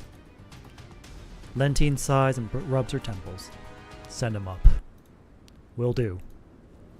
Lentine leans back into her chair and addresses Kenny in a mocking tone. Well, well, lucky him. For the low, low price of half an arm. He gets to collect a big, fat compensation paycheck. That guy who was wounded was probably my Masio. He's been with us for close to 10 years. Close to 10 years? It's been that long already? You know, when I get sick of being adjutant, you should take over. I'll go join a combat squad and get some random little injury. When the time comes, make sure you give me a nice little bonus, enough to retire with. Yeah, right, adjutant. Who else would be kind enough to share their compensation with someone else? You mean you wouldn't share yours with me? Hell no. Wow, petty much? Lentine pouts to express her displeasure, but they've been through this routine so many times before that Kenny doesn't bother following up on the old gag with her. How many more rooms are there which need blowing? Intel indicates there are 2 more. Looks like there's a whole mess of blackout for us today. Suddenly, Lentine pulls out her earpiece. Kenny is about to speak, but she signals for him to stop. Did you hear something? I think it sounded like a helicopter. A helicopter? The squad leader removes his earpiece, listens carefully, then shakes his head. Not a thing. What happened? Our intel didn't mention anything about aircraft passing nearby, right? I mean, it's perfectly normal for people to use aircraft without filing for permission in an ungoverned region like this. Lentine frowns and puts her earpiece back on, but she continues speaking in an unhappy tone. I have a bad feeling about this. Adjutant Lentine, we've got a transmission from Bravo. They found an elevator that wasn't mentioned in the intel. There's a large thermal signature coming from a chamber below the elevator. I'll patch in a video feed from over there. The two of them turn back to the screen. It flashes and then its perspective changes. This time, the viewer is looking into the pit with a thermal imager. Alright, good night, Prisma. Thanks for stopping by. Give me the size and composition of the thermal signature. One moment. Scan complete. I'm picking up at least 40 life forms and a massive thermal source, massing at least 5 units or more. 5 units. So it's a boojum then. So they summoned us even before the ritual is complete. That doesn't happen often. The sound of gunshots comes over the transmission, seemingly from a long distance away. I hear gunshots. All teams, stay alert. Who are you engaging? Hang on. There's nobody. None of the teams have engaged anyone. Something must have happened underground. Delta, finish planting the explosive. The rest of you, head deeper into the pit. This assignment's hazard level is now 1. All personnel prepare to engage a boojum. Understood. While that answer was simple enough, there was an added hint of nervousness in the man's voice.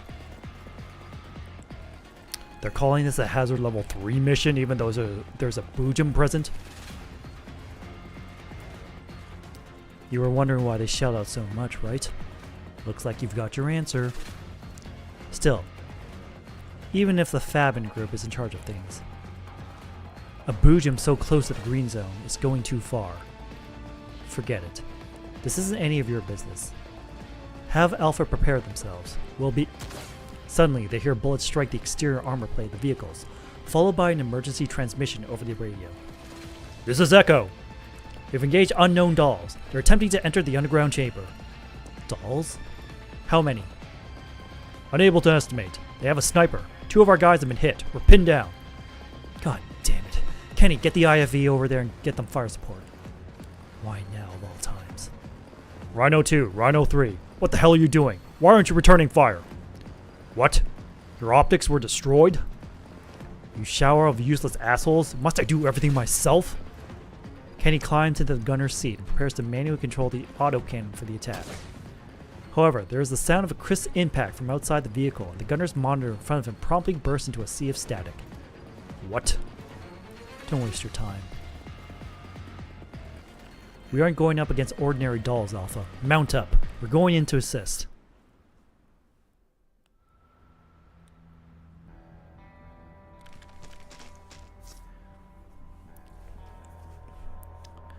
I'm approaching the coordinates Miss Dandelion sent us. I see IFVs theirs, and they might end up being a big threat to us.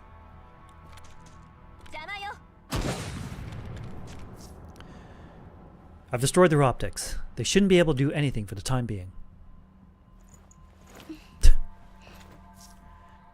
Got it. Ready to break in? Yeah, give me 30 seconds and I'll be in your position ASAP.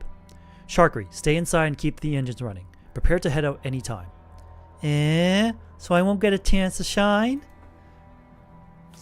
Not unless you want some 25mm ventilation in your frame. Okay then. Don't take your time.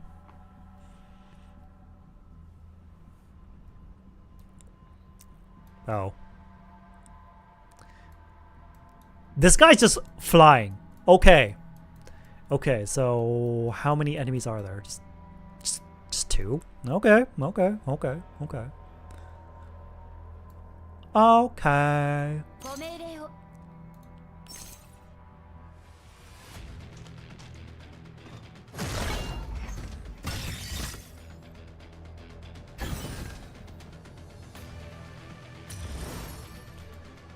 That's it, huh?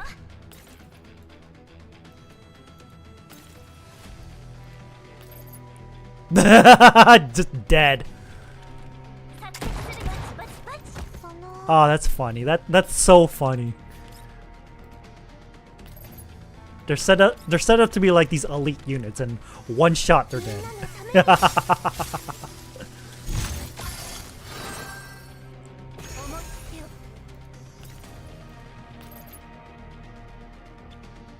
Oh, a mecha hound, huh? 作戦を遂行。用意 Guess who's got overbine? Guess who's dead? You are. 終わり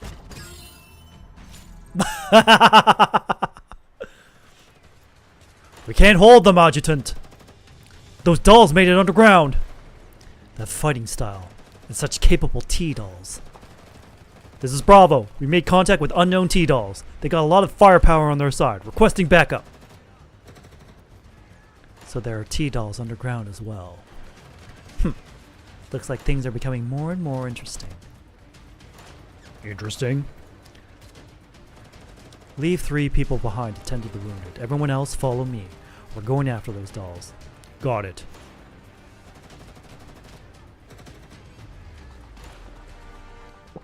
Meanwhile, on the other side of the pit...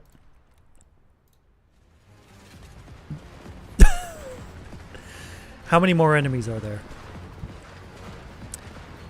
There should be at least 50 according to the scans, right?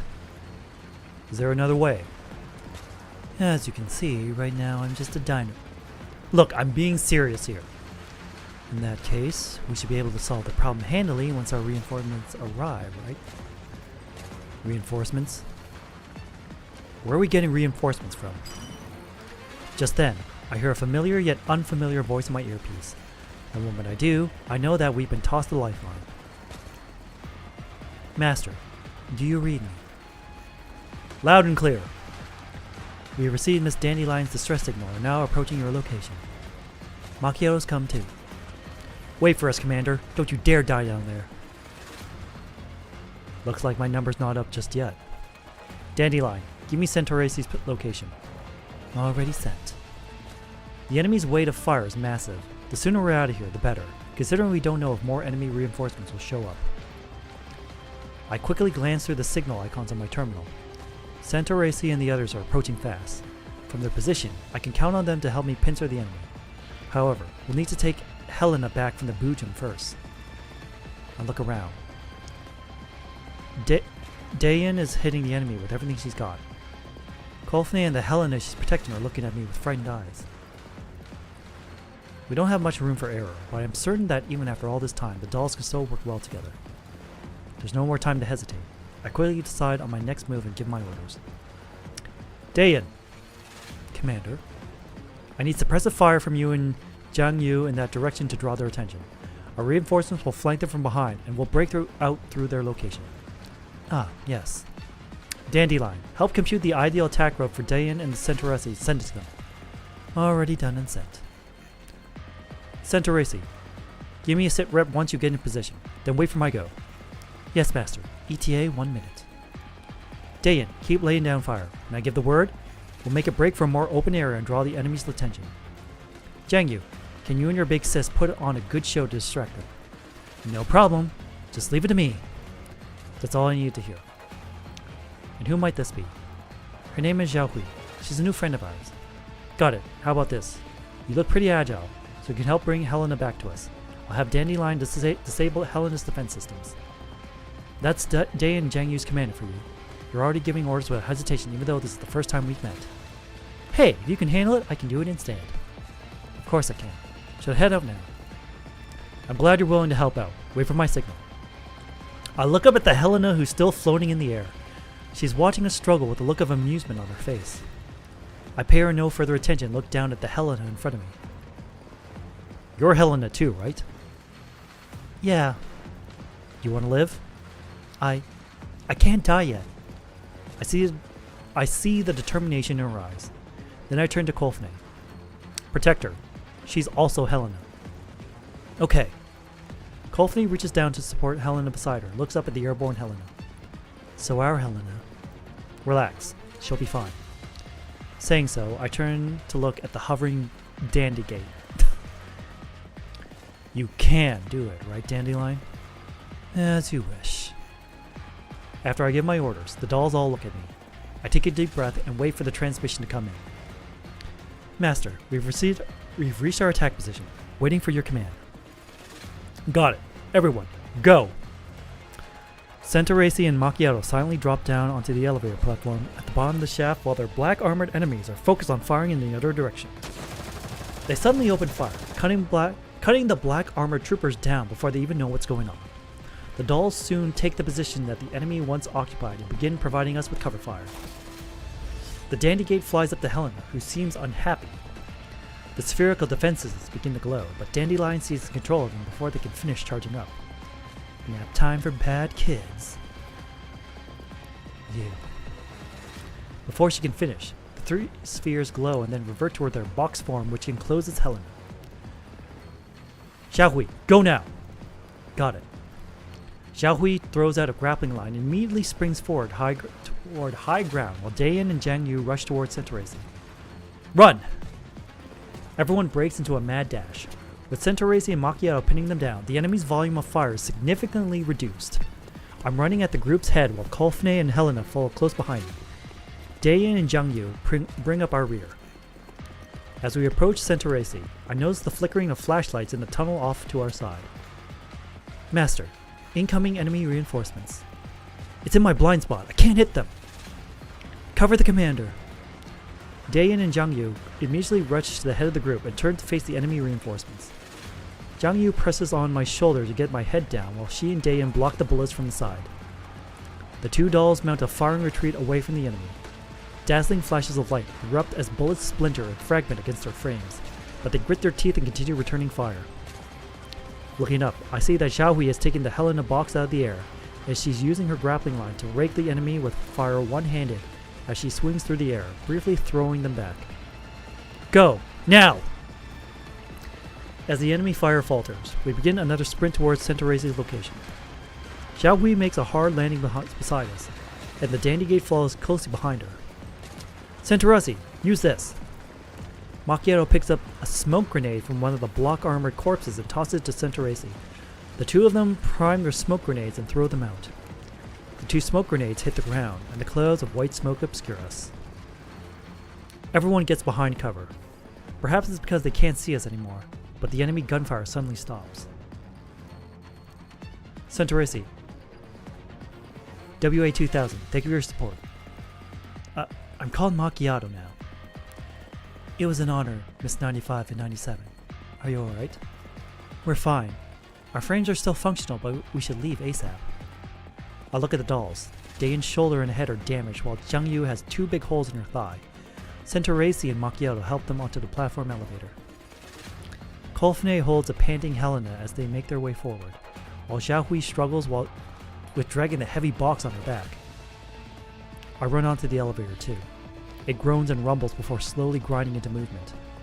The dolls keep their weapons pointing in the way we came, but no enemies follow us. The thunderous gunfire that surrounded us just now had suddenly vanished. The surroundings are quiet except for the noise of the elevator.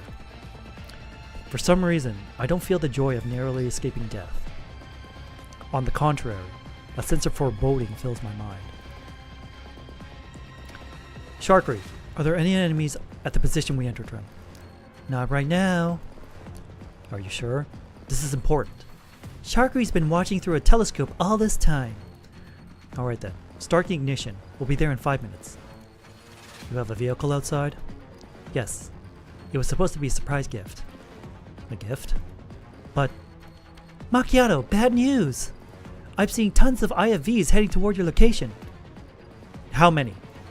1, 2, 3, 4... 5 of them! Isn't that all the IFVs we just saw? What should Sharkery do? Prepare to engage. Commander, there are IFVs trying to intercept us. I should have known they wouldn't let us go so easily. Master, I have a plan.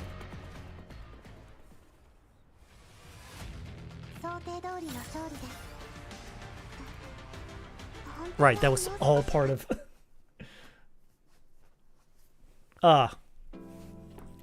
We're not even in the third mission yet. Oh, how long is this? Okay, so there's one like intermission. We still have 1, 2, 3, 4, 5, 6, 7 more. Alright. The black helicopter looks just like how I remember it.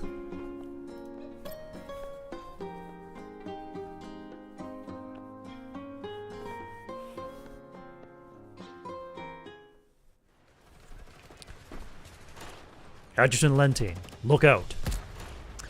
The red-haired woman is caught off guard by the green-clad doll, suddenly jumping across her path and forgets to duck.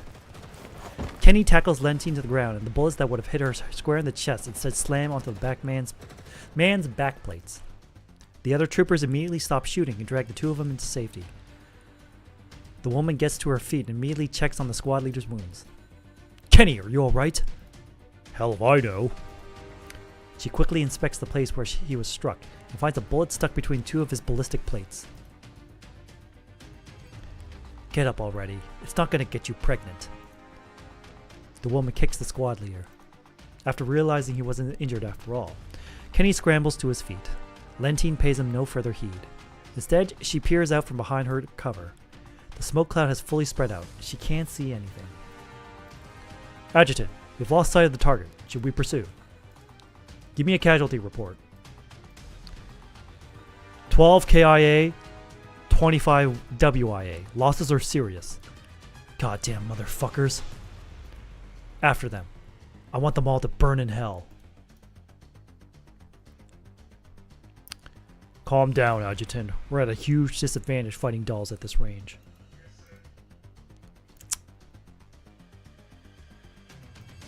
Lentine troubles with rage.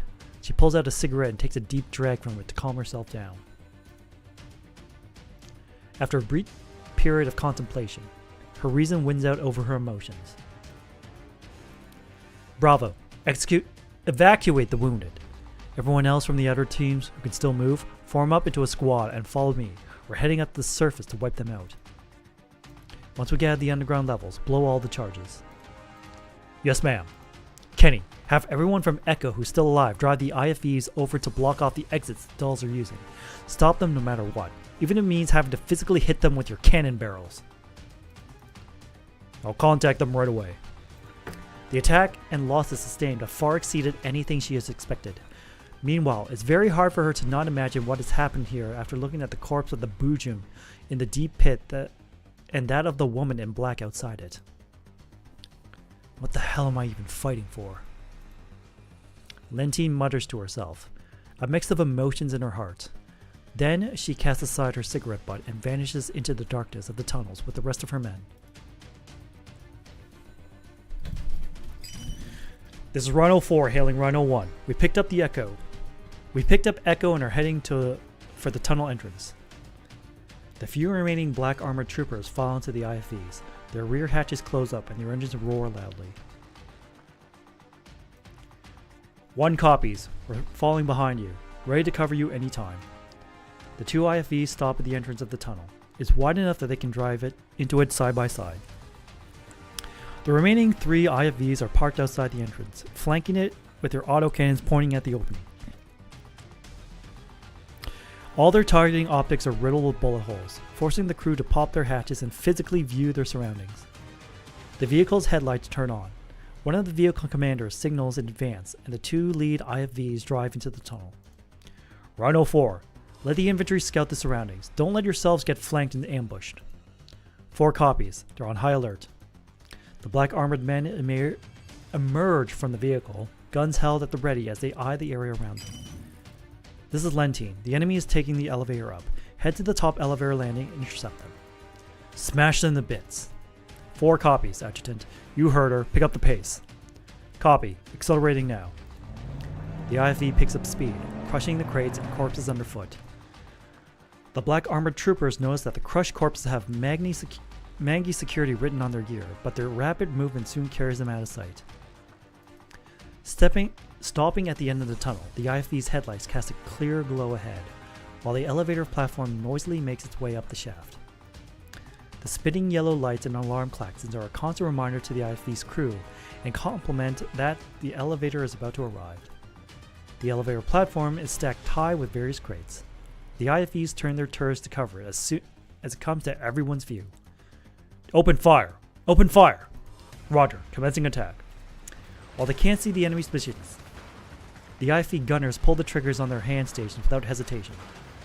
The IFV's autocannons, coaxial machine guns open up in unison, the tremendous power of their large caliber rounds shredding the boxes and crates on the platform to pieces.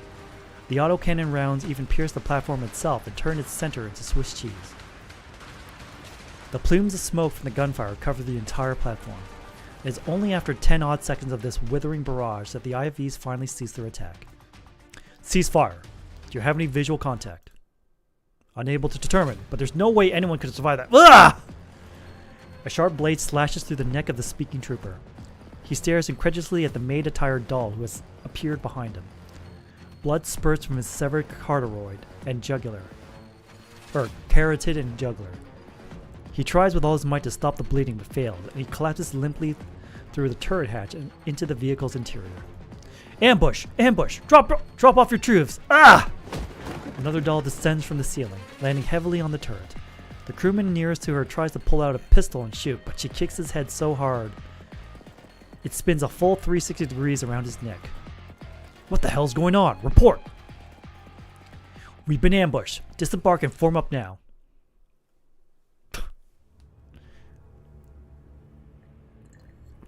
How embarrassing. Don't shoot! We'll capture one of the IFVs and wipe out the rest of the enemies. Roger that. Commencing operation. So... just eliminate all enemies. Okay. Okay. Mondai nai. Oh wait. I didn't mean to withdraw.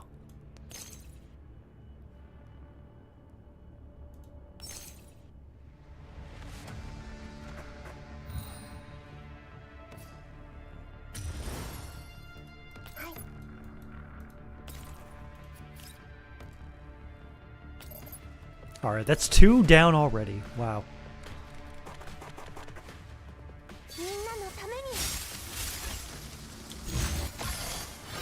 Oops, all shields.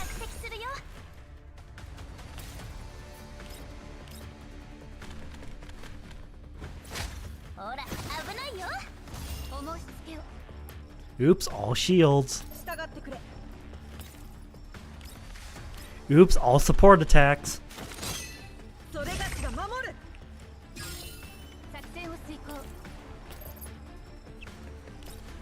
Oh, what's that? You're dead? Well, that sounds like a you problem. 3 out of 5 already done with.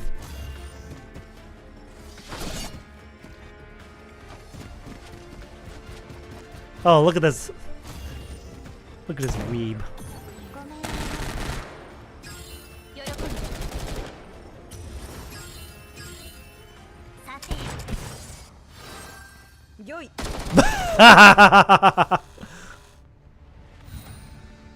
Oh, that's so funny. Like, at first I thought it was going to be a challenge because he was taking so little damage.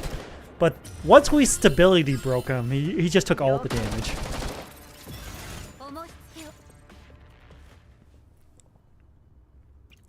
Thanks, Centaurisi. These autocannons would have shot us to bits if it wasn't for your warning.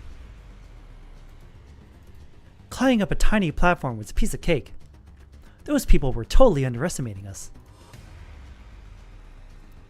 Just before the IVs arrived, the dolls had already carried me and jumped up to the elevator landing, where we hid in a side tunnel. Meanwhile, Jiang Yu and Centaurisi lay in ambush on the ceiling, waiting for the enemy to deliver themselves into our net. There was no way those enemies would have given up so easily. Macchiato engaged their IFVs when we arrived here, so my guess was that they would have used them to head us off. Heh, you can thank yours truly for destroying their optical systems, otherwise they would have exposed themselves.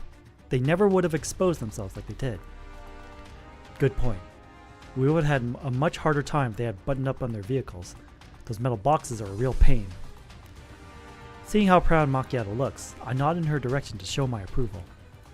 Still, staying here is too dangerous. I gesture for the dolls to gather up so we can begin planning our next move. Thank you, everyone. You are a godsend. Come on, let's mount up. I'll handle the driving. Miss Dandelion, would you mind helping me download some driving software? On it. Centaurisi climbs into the driver's seat while the other dolls chuck the corpses out of the vehicle before filling up the passenger compartment. Centaurisi finishes downloading the IFE driving software just as everyone finishes taking their places. Just as she begins to reverse, however, a massive explosion comes from deep within the underground complex. Damn it, they must be trying to blow up the place. Hurry, we need to get out of here. Yes, Master. Centaurace floors the accelerator on the IFV and lurches forward. The tunnel behind the IFV begins to disintegrate in its wake, and chunks of debris fall from the ceiling like stone rain. Rhino 4, come in, Rhino 4. Echo Team, do you copy?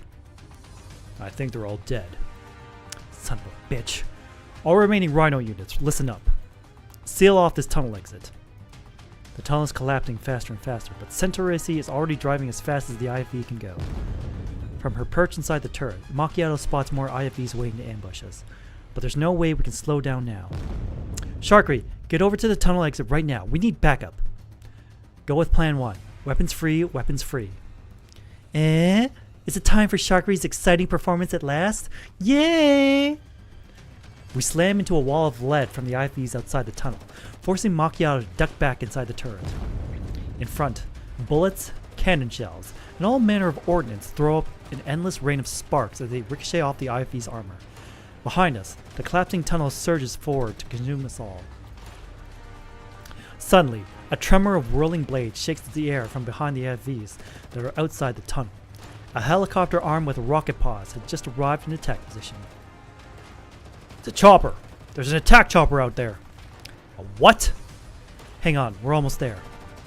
The black-clad soldiers are running through the wilderness at top speed. The EX behind them belches flame with the demolition charges as they sprint towards the other one. Quick, shoot it! Shoot it! The IFV's turret begins swiveling, but it's too late for them. The helicopter hovers in midair and then volley from the rocket pods turn the IFVs into burning wreckage. The IFV from inside the tunnel roars out into the open air and bashes the flaming wrecks aside, trailed by explosions that completely destroy the tunnel in its wake. As the flames chase it, the IFV carries on onward a small hill in the distance while spewing black smoke.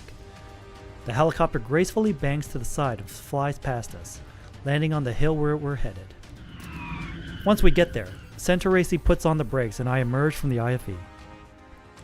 While I can barely open my eyes because of the downwashing grit, what I do manage to see still shocks me to the core. Nothing could be more familiar to me than the black helicopter before me, except perhaps for the worn out but still legible insignia on its side, the shield of G and K. Get to the chopper. There's no time to admire it though. The dolls pop the IFV's hatches and begin climbing toward it. I help the dolls push Helena and the box into the cabin. In the distance, the black armored troopers have also got to the high ground of their own. The woman who leads them anxiously gazes at the helicopter in the distance. God damn it. We won't be able to catch up with them. Kenny, do we have any rocket launchers? We do. Bring that chopper down. Give me a pair of binos. The woman takes the binoculars that one of her men hands her and looks through them at the helicopter. Range is 260 meters. Fire when ready. Through the binoculars, she sees the dolls pulling a human into the cabin. The human takes a seat on the lip of the passenger compartment. Lentine ups the magnification on her binoculars. But when she sees the man's face, she suddenly freezes. Isn't he from Frankfurt? She immediately changes her mind and gives another order. Cease fire! Huh? However, the squad leader has already pulled the trigger. A rocket streaks out toward the helicopter. The helicopter immediately pulls up, trying to bank out of the path of the rocket.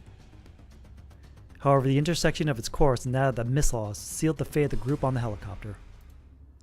Firing. 2 shots ring out, piercing the rocket and throwing it off course, where it explodes in midair. What the hell? The shockwave from the rocket's explosion shakes the helicopter, but the pilot soon levels it out. It continues picking up speed, trying to get out of this godforsaken hellhole. We still have hostiles nearby. Find them. The helicopter's still in range. Should I keep going? As Kenny barks orders to his men, he raises another rocket launcher, waiting Lentine's response. All units, take cover and wait for further instructions. Upon hearing the order, the black armored troopers obediently remain still and make no further movements. In the distance, the helicopter picks up speed and fades from sight. Meanwhile, the hidden shooters do not reveal themselves. so they were just covering the escape then. 2 gunshots, 2 people. She shoves the binoculars back into Kenny's hands, then takes out a cigarette and lights it. The surviving men in black remain silent, as though waiting for Lentine's next order. A moment later, she throws the cigarette aside without so much as taking a drag on it, and turns to address Kenny. Contact HQ and tell them the mission is complete. Then inform personnel, have them pay out the maximum compensation to our fallen men. Kenny nods. When writing your combat report, attribute all our personnel and material losses to the battle with the Bujum. Do not mention anything about the battle with those dolls. What? Then find the most reliable underground broker you can. I need information. Lots of information. With that, Lentine heads into the distance, ignoring Kenny's questions. The sounds of the world begin to fade away as she loses herself in thought. There is only one thought left in her mind. Why? Why? Why? Why? Driven by that thought, she sets out on a mission of her own. A mission of revenge? Was she also at the Battle of Frankfurt? Are we getting lore in an event? This is why I wish events are permanent, so people don't miss out on, like, the lore.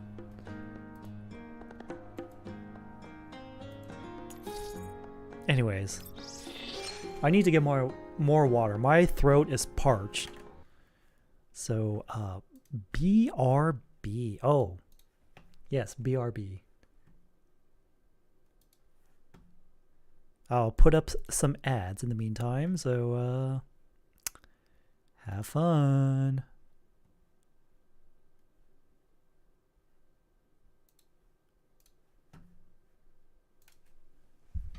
Yep, same thing.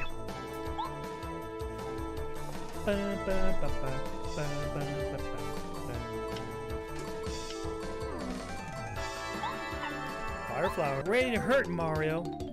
I'm gonna show up a new skill I just picked up.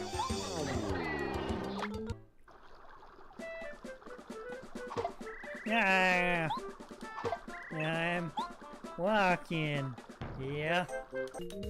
Dismal, bash, apocalyptic, savage, 6 skills. Oh, so close. But Goombara will finish him off.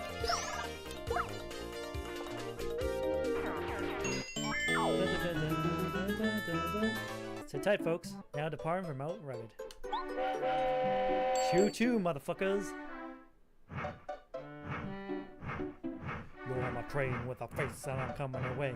Choo-choo, motherfucker. It's a motherfucking birthday. Oh, that's cute. Star-shaped puffs of smoke.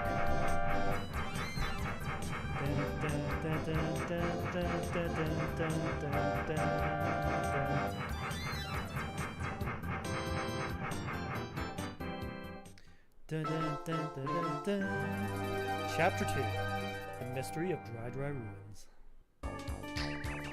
Pshaw. Get real, King Bowser.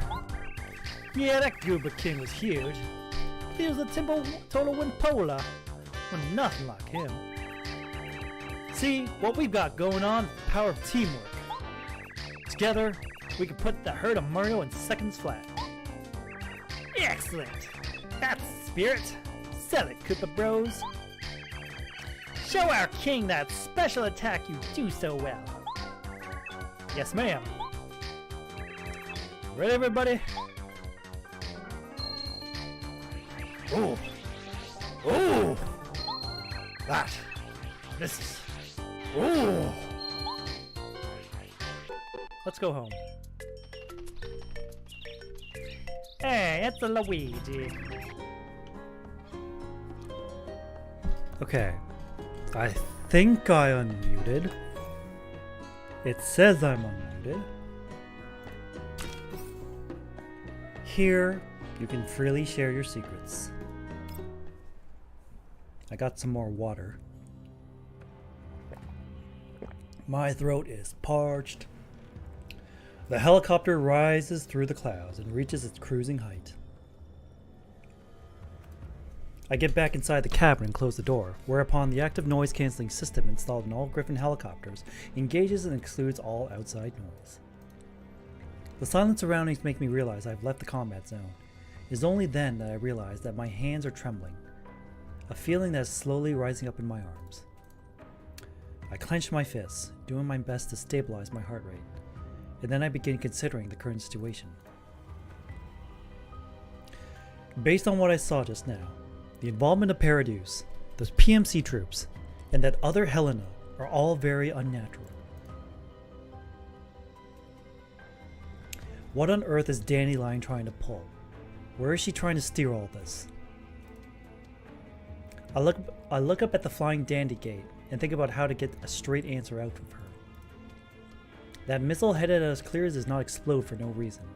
From its trajectory and the position where it exploded, someone must have shot it down. In other words, someone secretly saved us. But who could have done that?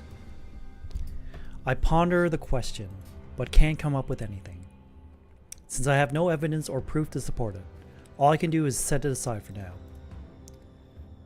So where shall we go next? I'll ask Santoresi and Macchiato later. I'm sure they have plans of their own. Shall I continue with this transport mission? I'll look at the box and the other Helena, who looks just like the one I know, but acts completely different. Once we get to a safe place, I'm going to have a good long chat with her about what happened before we got to her.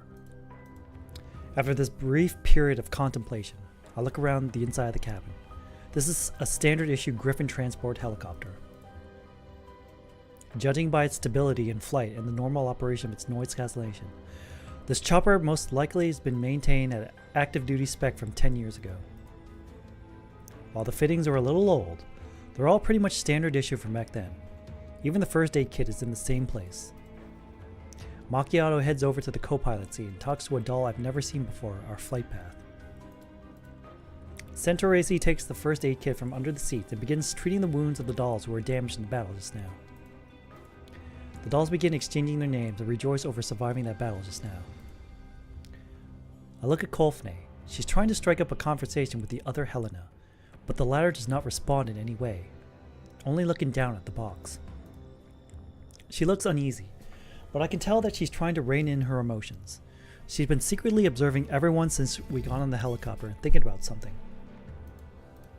The box has been secured to the cabin floor. Xiaohui looks worriedly at it, then looks up at the hovering Dandegate. Say, this box isn't going to suddenly change back to its sphere form, right? I've already assumed direct control over the box's authorizations. That said, its occupant might be able to take back control. Who knows? Upon hearing this, the girl suddenly looks up and addresses the Dandegate in an earnest voice. She's already gone. I can no longer sense the lurking unclean. So she's gone, The Dandegate flies in front of the girl's face, its mono eye focusing on her, but the face reflected in its glassy depths does not change. Looks like there's more danger then. Lucky us. But she has left her burden behind. The box cannot be opened for now. Why?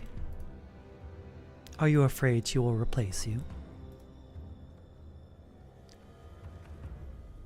You should not do that if you do not want her to die.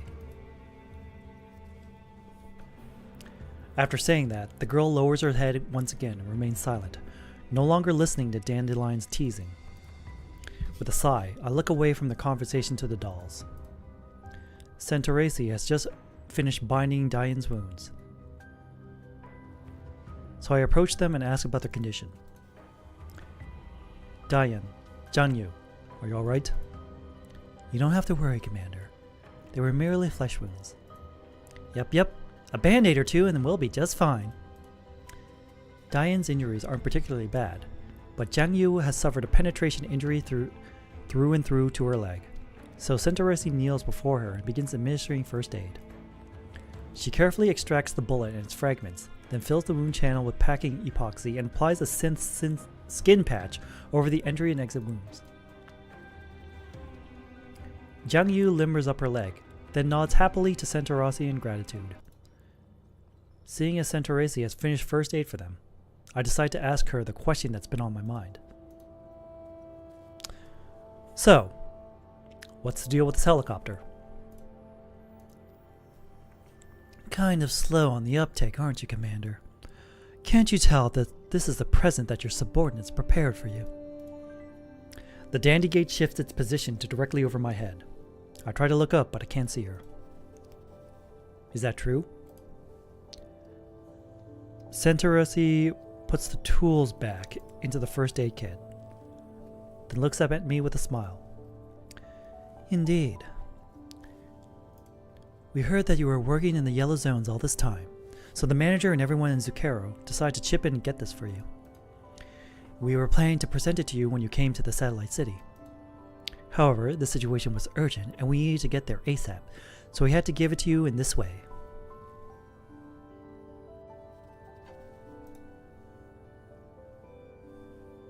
Do you like it, Master?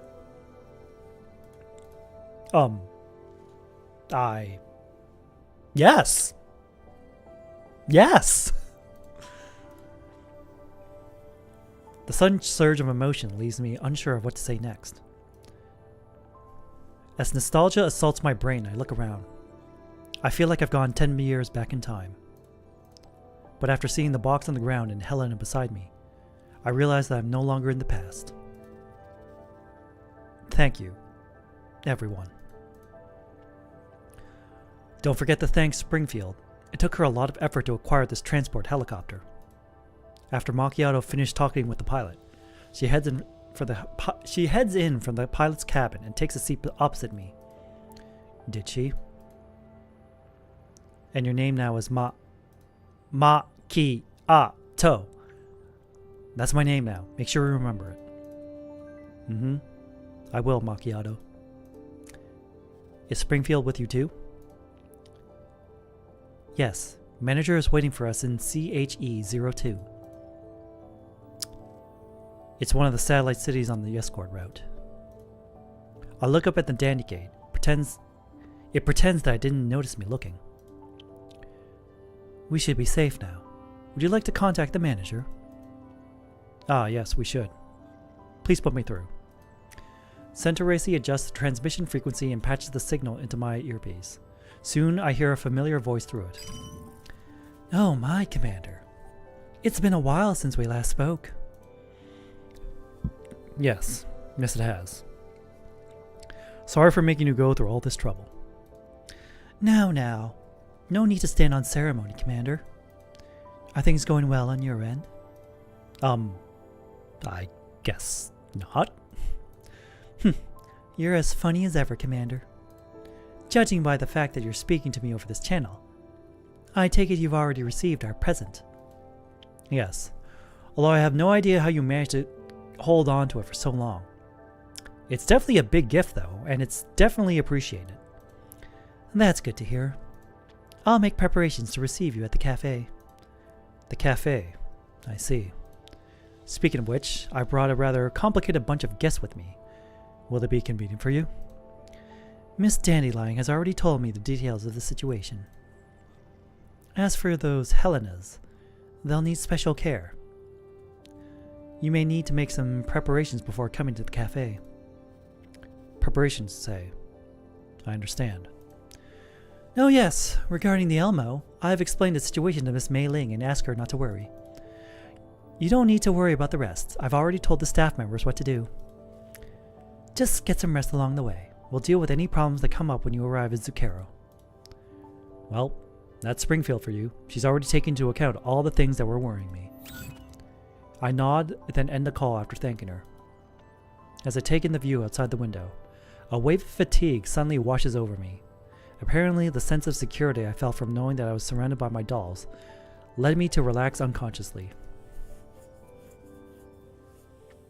I lean against my seat and close my eyes. allowing my consciousness to drift into the depths of my mind. Commander? Commander? An indistinct voice speaks into my ear. It sounds like Helena. I force my heavy-lidded eyes to open and focus my sight on the white-haired girl before me. There seems to be a film of condensation over my field of vision. Helena? Commander, we've arrived. They say white, but it's clearly pink. I move my slightly stiff joints. I hadn't been expecting to be sleeping so soundly. Then I look around. Helena's the only one here. Everyone else is gone. Where's everybody? Commander. She bursts into tears. There. Don't cry. What happened? I fumble a little as I try to wipe her tears, but she ends up grabbing my wrist instead.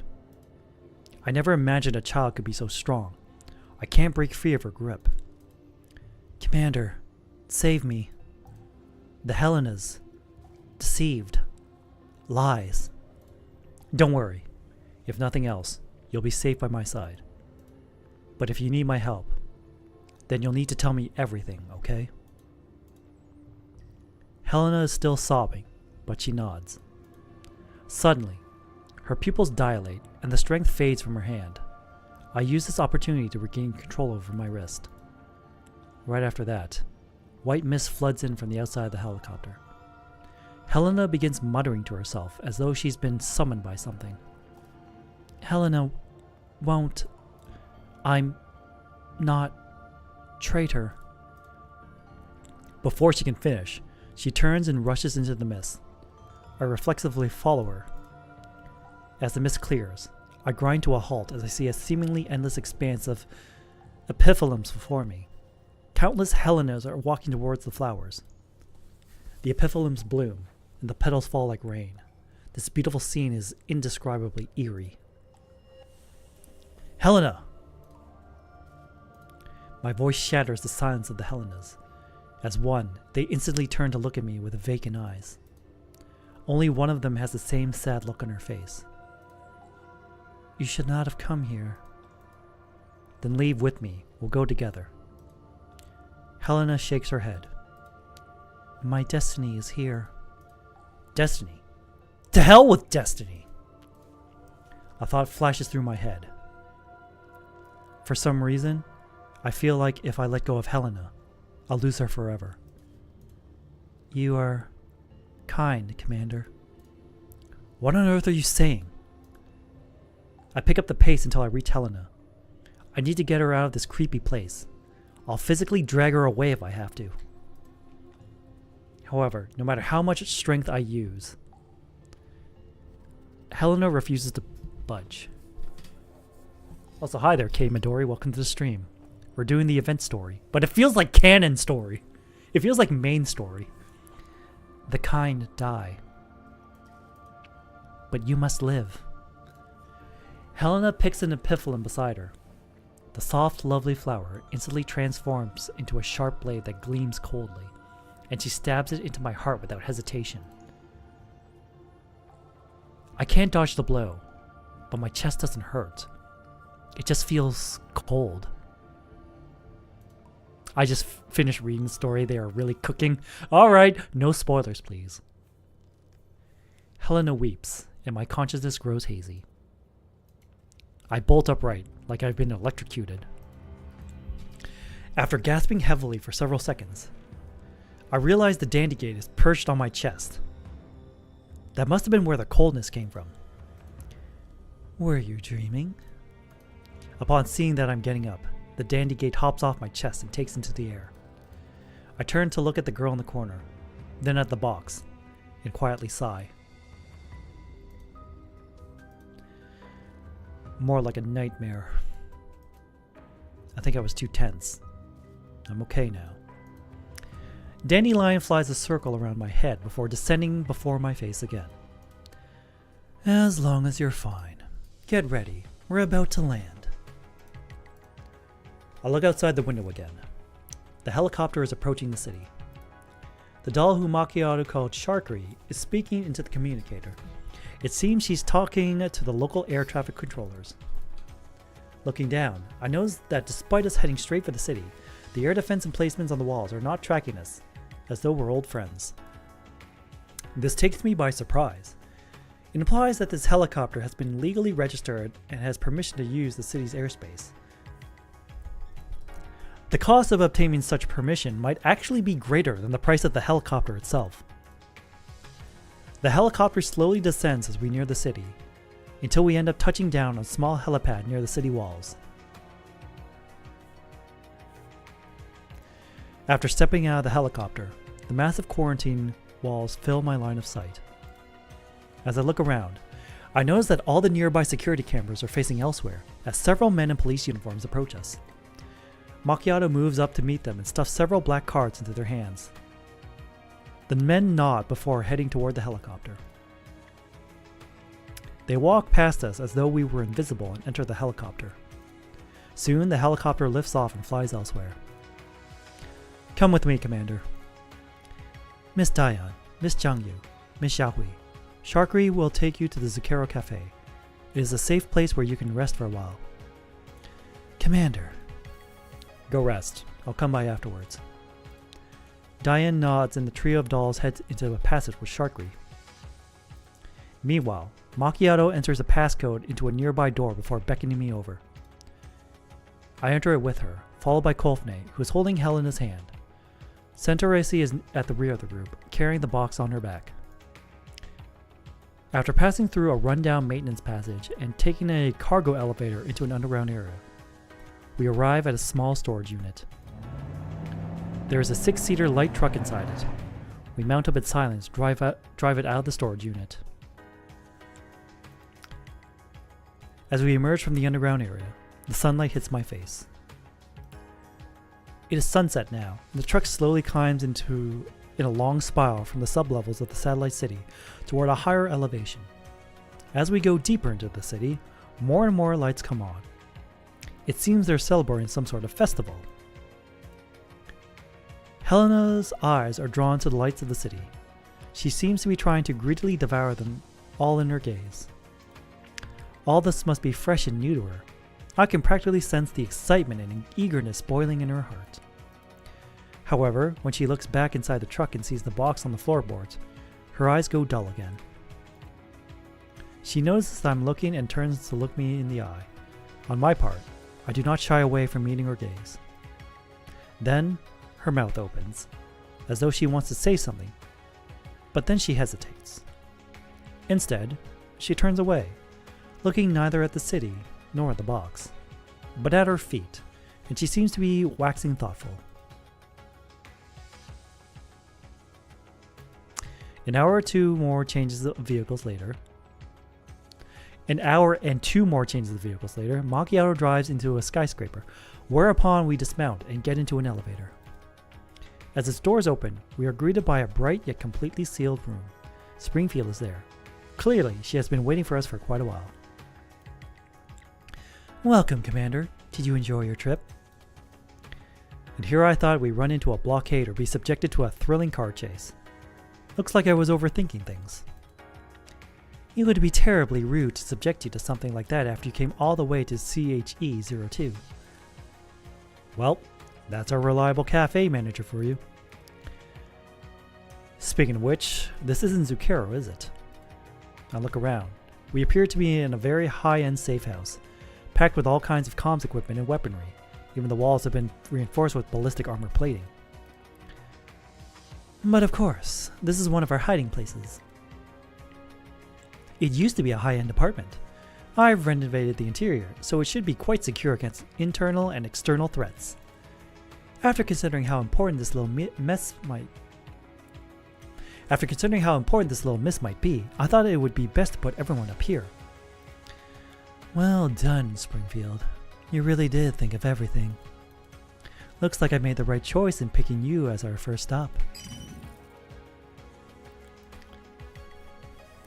The Dandy Gate comes to a halt in front of Springfield and projects Dandyline's face. Why, if it isn't Miss Dandyline. I thought you'd be coming in person, but this body of yours. Oh, you know how it is. The commander couldn't spare me a proper frame, but wanted me to risk my life while slaving away for him, so I had no choice but to make do with this dandygate for now. Boy, that's enough nonsense out of you. Still the same old Miss Dandelion, it seems. Anyway, please help me charge up this dandygate. Its battery must be on its last legs after a whole day of lying around, or flying around. I think I'll go take a rest myself. I'll leave the rest to you guys. The dandygate flies above Springfield, and with a snap, it powers down and falls into her hands. Springfield finds a wall socket and plugs the dandygate into it. Then she dusts her hands off before smiling at us. There's room for everyone here. Let's all relax and take a break, yes? Springfield walks up to the girl.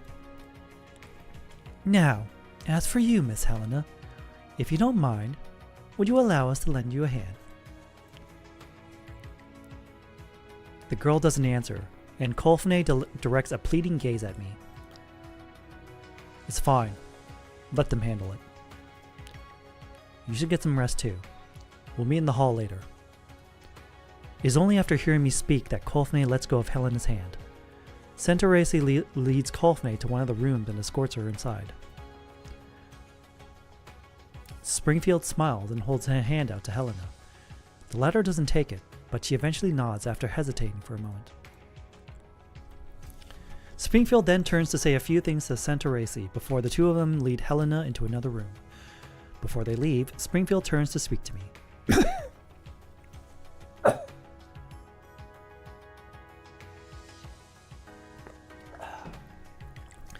Commander, you should go rest up. We'll contact you once we clean her up. Right. After Springfield and company leave, the only people left are me and Macchiato. Let me take you to your room. Please do. Macchiato leads me forward, then stops in front of a door. I open it and see a guest room within. It's not too big, but it's luxuriously appointed. There's a shower and bathroom inside. This is a really fancy place. I guess it's a high-end apartment for you. The one I bought is way better than this. You got a place of your own? Of course. Look, Commander, if, and I'm just saying, if,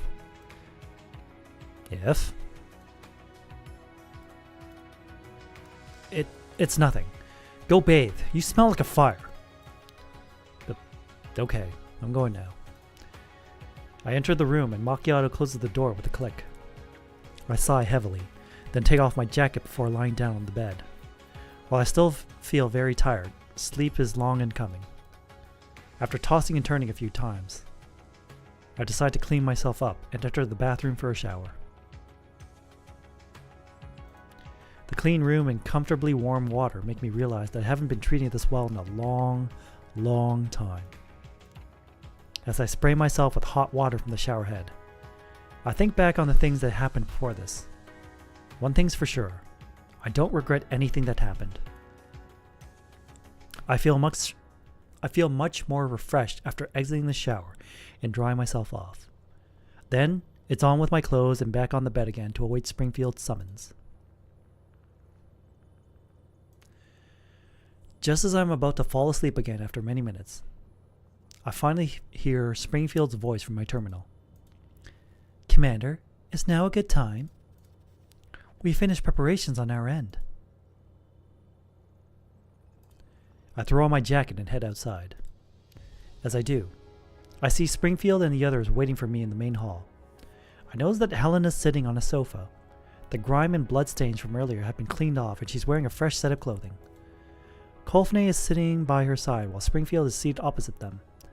Macchiato and Centaurasi are watching us from a distance. Wow! This is a very different look for Helena. Wow. I glance over at Springfield, and she moves aside with a smile. I walk up to Helena, then take a seat on the sofa opposite her. You look much prettier now. Helena blushes a little, and then she answers in a very quiet voice. The nice ladies helped me wash up. It was all thanks to Centauresi's hard work. As for the clothing, the only thing we had which was remotely in her size was Sharky's outfits, so we hope you like it. Well, at least she looks like a normal girl now. A normal girl, huh? I rest my elbows on my knees, then lean forward to study Helena for a moment before I begin speaking. I know you must have a lot of questions about us, just like how we have a lot of questions about you. I'm sure everything that happened just now must have come as a huge shock to you, but it's over now. So, let's sit down and have a good chat. It wasn't much of a shock. Really now? Well, it wasn't much compared to what happened in the past. The girl frowns and she looks up to me. I look back at her without flinching and she decides to take the initiative. Who are you people anyway? Where should I begin? Well, I'm just a perfectly ordinary bounty hunter, and these dolls are all my ex-subordinates. They're all kind and friendly dolls. But I guess you already knew that. Helena looks at the dolls around her and nods. They are kind and friendly, yes. But that doesn't necessarily mean you're good people. Why did you save me? Why did you bring me here? We were asked to escort Helena to a safe place where she could be cared for and protected. Escort Helena? I turn to look at the box on the ground. The girl's eyes follow mine. Someone handed that Helena to me, and so we ended up being attacked by all kinds of enemies each day. From Var-Jagers to Paraduce and now Mangi security. Since you're Helena too, I had no reason to leave you there. Reason? Is this why you fought Paraduce and those mercenaries? Paraduce has always been our enemy. I wouldn't have spared them even if I hadn't been tasked to escort Helena. As for those mercenaries, I don't have any particular grudge against them. That said, I had no reason not to shoot back when they shot at me. I guess you can't just trust us yet, huh? I look up and give Springfield a look. She steps forward and addresses the girl. Don't worry, this is a safe place. I can guarantee you that those Niters, Unitates, and Mangi security people will not find you here. The commander here fought Paraduce 10 years ago, so you can feel free to tell us if there's anything on your mind, or if you have any requests. Miss Helena? Can I call you that? Or is there any particular way you want us to address you? There are two Miss Helenas after all. It would be best to make a distinction if you're going to stay with the commander. There's no need for that. I won't be disturbing you for long. Do you mean you're going to leave soon? But where will you go? I'm very grateful to you for saving me, but I'll take care of the rest myself. I sigh heavily. It seems this girl isn't as pure and innocent as our Helena, but behind her facade of grizzled independence are hints of a naive streak. I scratch my head, at a bit of a loss for how to go on from here. Even fighting 10 Mangi security combat teams at once would be less of a headache than this. I'm just not used to handling kids. After thinking for a moment, I decide not to beat around the bush. It's probably time to get straight to the point. I'm sorry. I know you don't want to remember things like this now. But the things we saw in that underground facility today, they might be linked to all of our pasts. And I want to sort this matter out. I want to uncover the truth, no matter what. So that what happened back there will never happen again. So can you tell me everything you know about what happened down there? Why a village full of people would end up being snatched for use as test subjects? Why there was a Boojum and Niter down there? What kind of ceremony were they conducting, and why Helena, That is to say, you exists. The girl listens silently as I rattle off a string of questions. She listens earnestly, but shows no indication to answer them. After a long silence, she speaks at last. You shouldn't look any further into this. What do you mean? If you keep investigating, you'll end up like those people in the tanks. You'll end up dead because of me. I'll end up dead because of you? Is that why you don't want to stay here? Because you're worried about that? She falls silent again. There is an anguished look on her face, one that I've never seen on Helena's face before today. Since they look identical, I can't help but compare her to the Helena who's been with us the whole time. You look alike, but your personalities couldn't be any more different. She meets my gaze, then practically shouts what she's thinking. I don't know how powerful they are, but you won't be able to get out easily if you get mixed up in this. From the moment I heard Paradise was involved in this matter, I knew there was no way I could just stand idly by. Why don't you understand? You knew I wasn't your Helena back then. Why did you insist on taking me with you? You should have just taken your Helena. I told you before, right? Since you're Helena too, I had no reason to just abandon you there. And even if you aren't Helena, there's no way I'd leave a child in a place like that. Stop pretending to be a good Samaritan. The things surrounding me are darker than you can imagine. There won't be a good end for you if you get involved in it. Too many people have already died because of me. I can't have any more. Do you even understand what I'm saying? I get it. Yes. But we aren't going to die because of you. You didn't kill those villagers, and neither did you kill those Statusec agents. What? It's not your fault that they died. It's the fault of that cult and the people behind them. If you shoulder the blame for their sins, you'll just be letting the true masterminds get away with their crimes. He's right. Kolfne, who's been silent all this time, suddenly stands up. Kolfne? The followers of Paradise. They killed my sister, just like they killed the people in those tanks. They don't need a reason or motivation to hurt others. They do it because they want to. So I can't accept what you're saying. I can't accept how you're taking the blame for hurting others when it's clearly those cultists at fault. I don't know what happened. I don't even know who I should be hating. But I want to do something. I want to change something. That's why I've been staying at Helena's side, no matter which Helena it is. My sister is dead, and she's not coming back.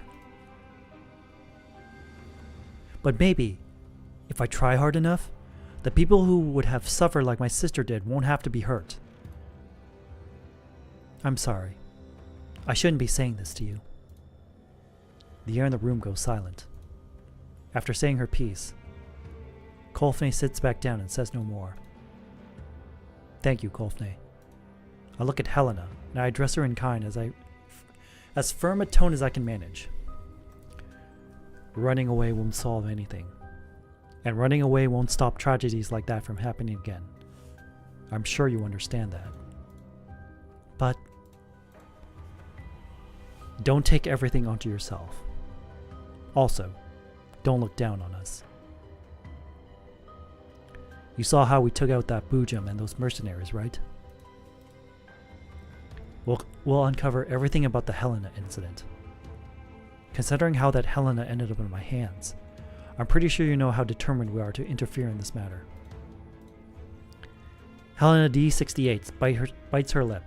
There seems to be a great struggle going on in her heart. Are you from Statusec too? No. but we can do more than they can. Helena D68 thinks for a moment, and then she speaks at last.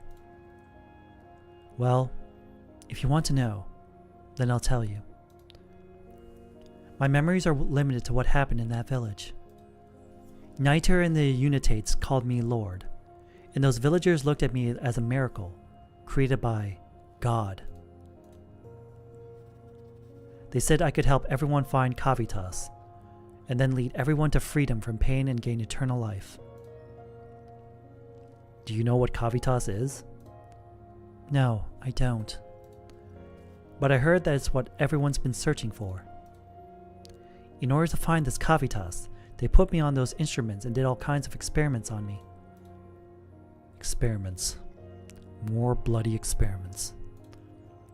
Don't those Paraduce bastards have a single original bone in their bodies? Commander. Pardon me. What happened after that? After that, I learned that it was all fake. The villages who were bathed in that so-called grace, they all became monsters. Kolfni looks at me. So that's why. That's why Crifium. It all makes sense now. So that's the ceremony they were talking about. They controlled those monsters and turned them into the Boojums you were talking about, but I could hear the wailing and lamenting in their hearts. The ceremony made them obedient to me, but all I could ever do was give orders as that woman dressed in black commanded me. I didn't want to do this anymore, but there was nothing I could do except pray each day for a miracle to happen. And then someone actually came to save me, as though they were answering my prayers. One day, a group of people who said the same thing as you came to the underground complex. They said they were Statusec agents and they were going to save me. I was so happy then. They took me out of the tunnels. They told me to wait for their pickup in the village, but in the end, they never came. At that time, I didn't realize they were probably in those tanks.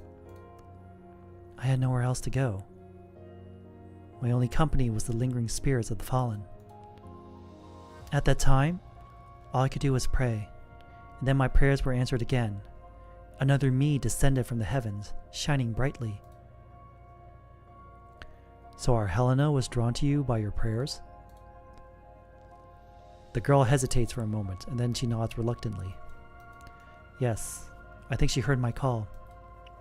The fact that these Helenas can speak to each other's hearts is something that's come up before. It seems the similarities between them and Paraduce's old Naito research warrants further investigation. Oh yes, there's one more thing. Who exactly is that person who possessed Helena? That consciousness who was talking to us? Why did you say she betrayed you? Our minds once lived in a sea of flowers. Back then, there were many, many copies of us. But we were killed by that voice. The memories from the sea of flowers told me that she was the first Helena. She did not accept us and wanted to kill us, so she would become the only one of her kind. We once had the chance to escape, but because of her betrayal, we were cast out of the sea of flowers. If it wasn't because of her, if I had just been more determined back then. Helena clenches her fists, and as she scrunches up her face, tears begin welling up in the corners of her eyes. I understand.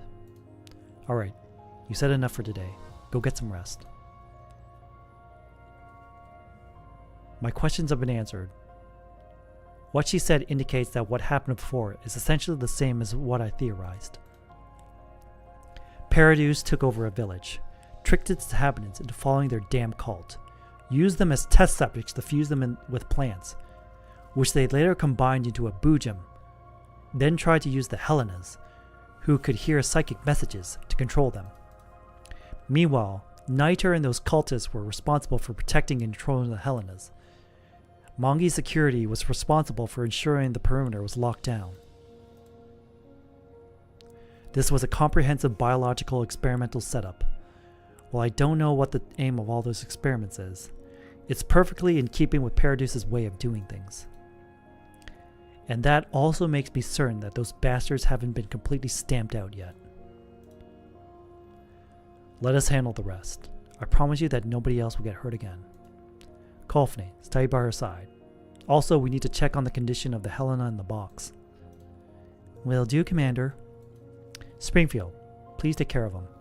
We'll have to discuss our course of action going forward. Understood, Commander. Please leave it to me. Springfield nods to me, and then she turns to the sniffling girl. Miss Helena, you haven't told us how you'd like us to address you. I think Helena is probably just a code name. I don't think you'd want to be called that forever, right? I don't... I wasn't given a name. Then, how about you give this lovely little lady a name, Commander? A code like D68 isn't much of a name after all. You want me to do it? In that case, I scour my brain to try to come up with a nice sounding name for the girl before me. How does Melanie sound? It's not too bad. A guardian of souls. I'm sure those infected villagers must have believed you could protect them even in the direst of situations. I couldn't do it then. But she looks up at me. I think I understand the meaning behind that name. Please call me that from now on, Commander. This is an audio clip with the resource ID Wolf0003208223362. They arrived safely. Our missing comrades were confirmed to be there as well, right? Yes, they were killed. But their deaths were not in vain, thanks to the commander's intervention. He's still as much of a busybody as always. Still, that's just how he is. You don't seem to approve. His methods are highly inefficient, though they are effective at times. I don't understand him, but so long as he doesn't interfere with our mission, I won't oppose him. Perhaps that's how humans think. He's just like she was, always so pretentious and very infuriating at times. And that's high praise coming from you. However, my assessment is that we haven't gone deep enough. Perhaps we need to establish more direct contact. Very well. Since you're the leader now, I will obey without question out of consideration for the mission's efficiency. Still, don't forget our original objective. Alva.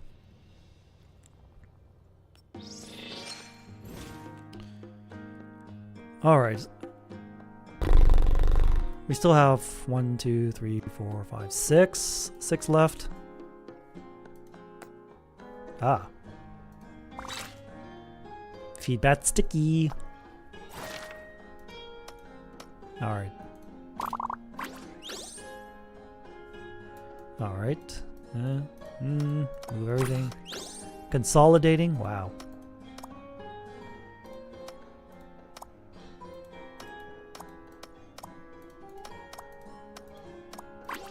Oh, you just have to line them up. I see. Like frickin' Puyo Puyo. That's how it works, huh? Alright. Well, since we're not doing Cliff's anniversary party thingamabob tomorrow, I guess we'll stream more Girls Frontline 2 tomorrow. Because it's getting late. I have work tomorrow. We're not going anywhere. The event story only 34% complete. Doom doom doom. Ah, Coffee Hunter. Coffee Hunter. Anyways, we'll call it here tonight. Thank you all for joining me as I play through Girls Frontline 2 Excellium and get Centaurosi up to V2. So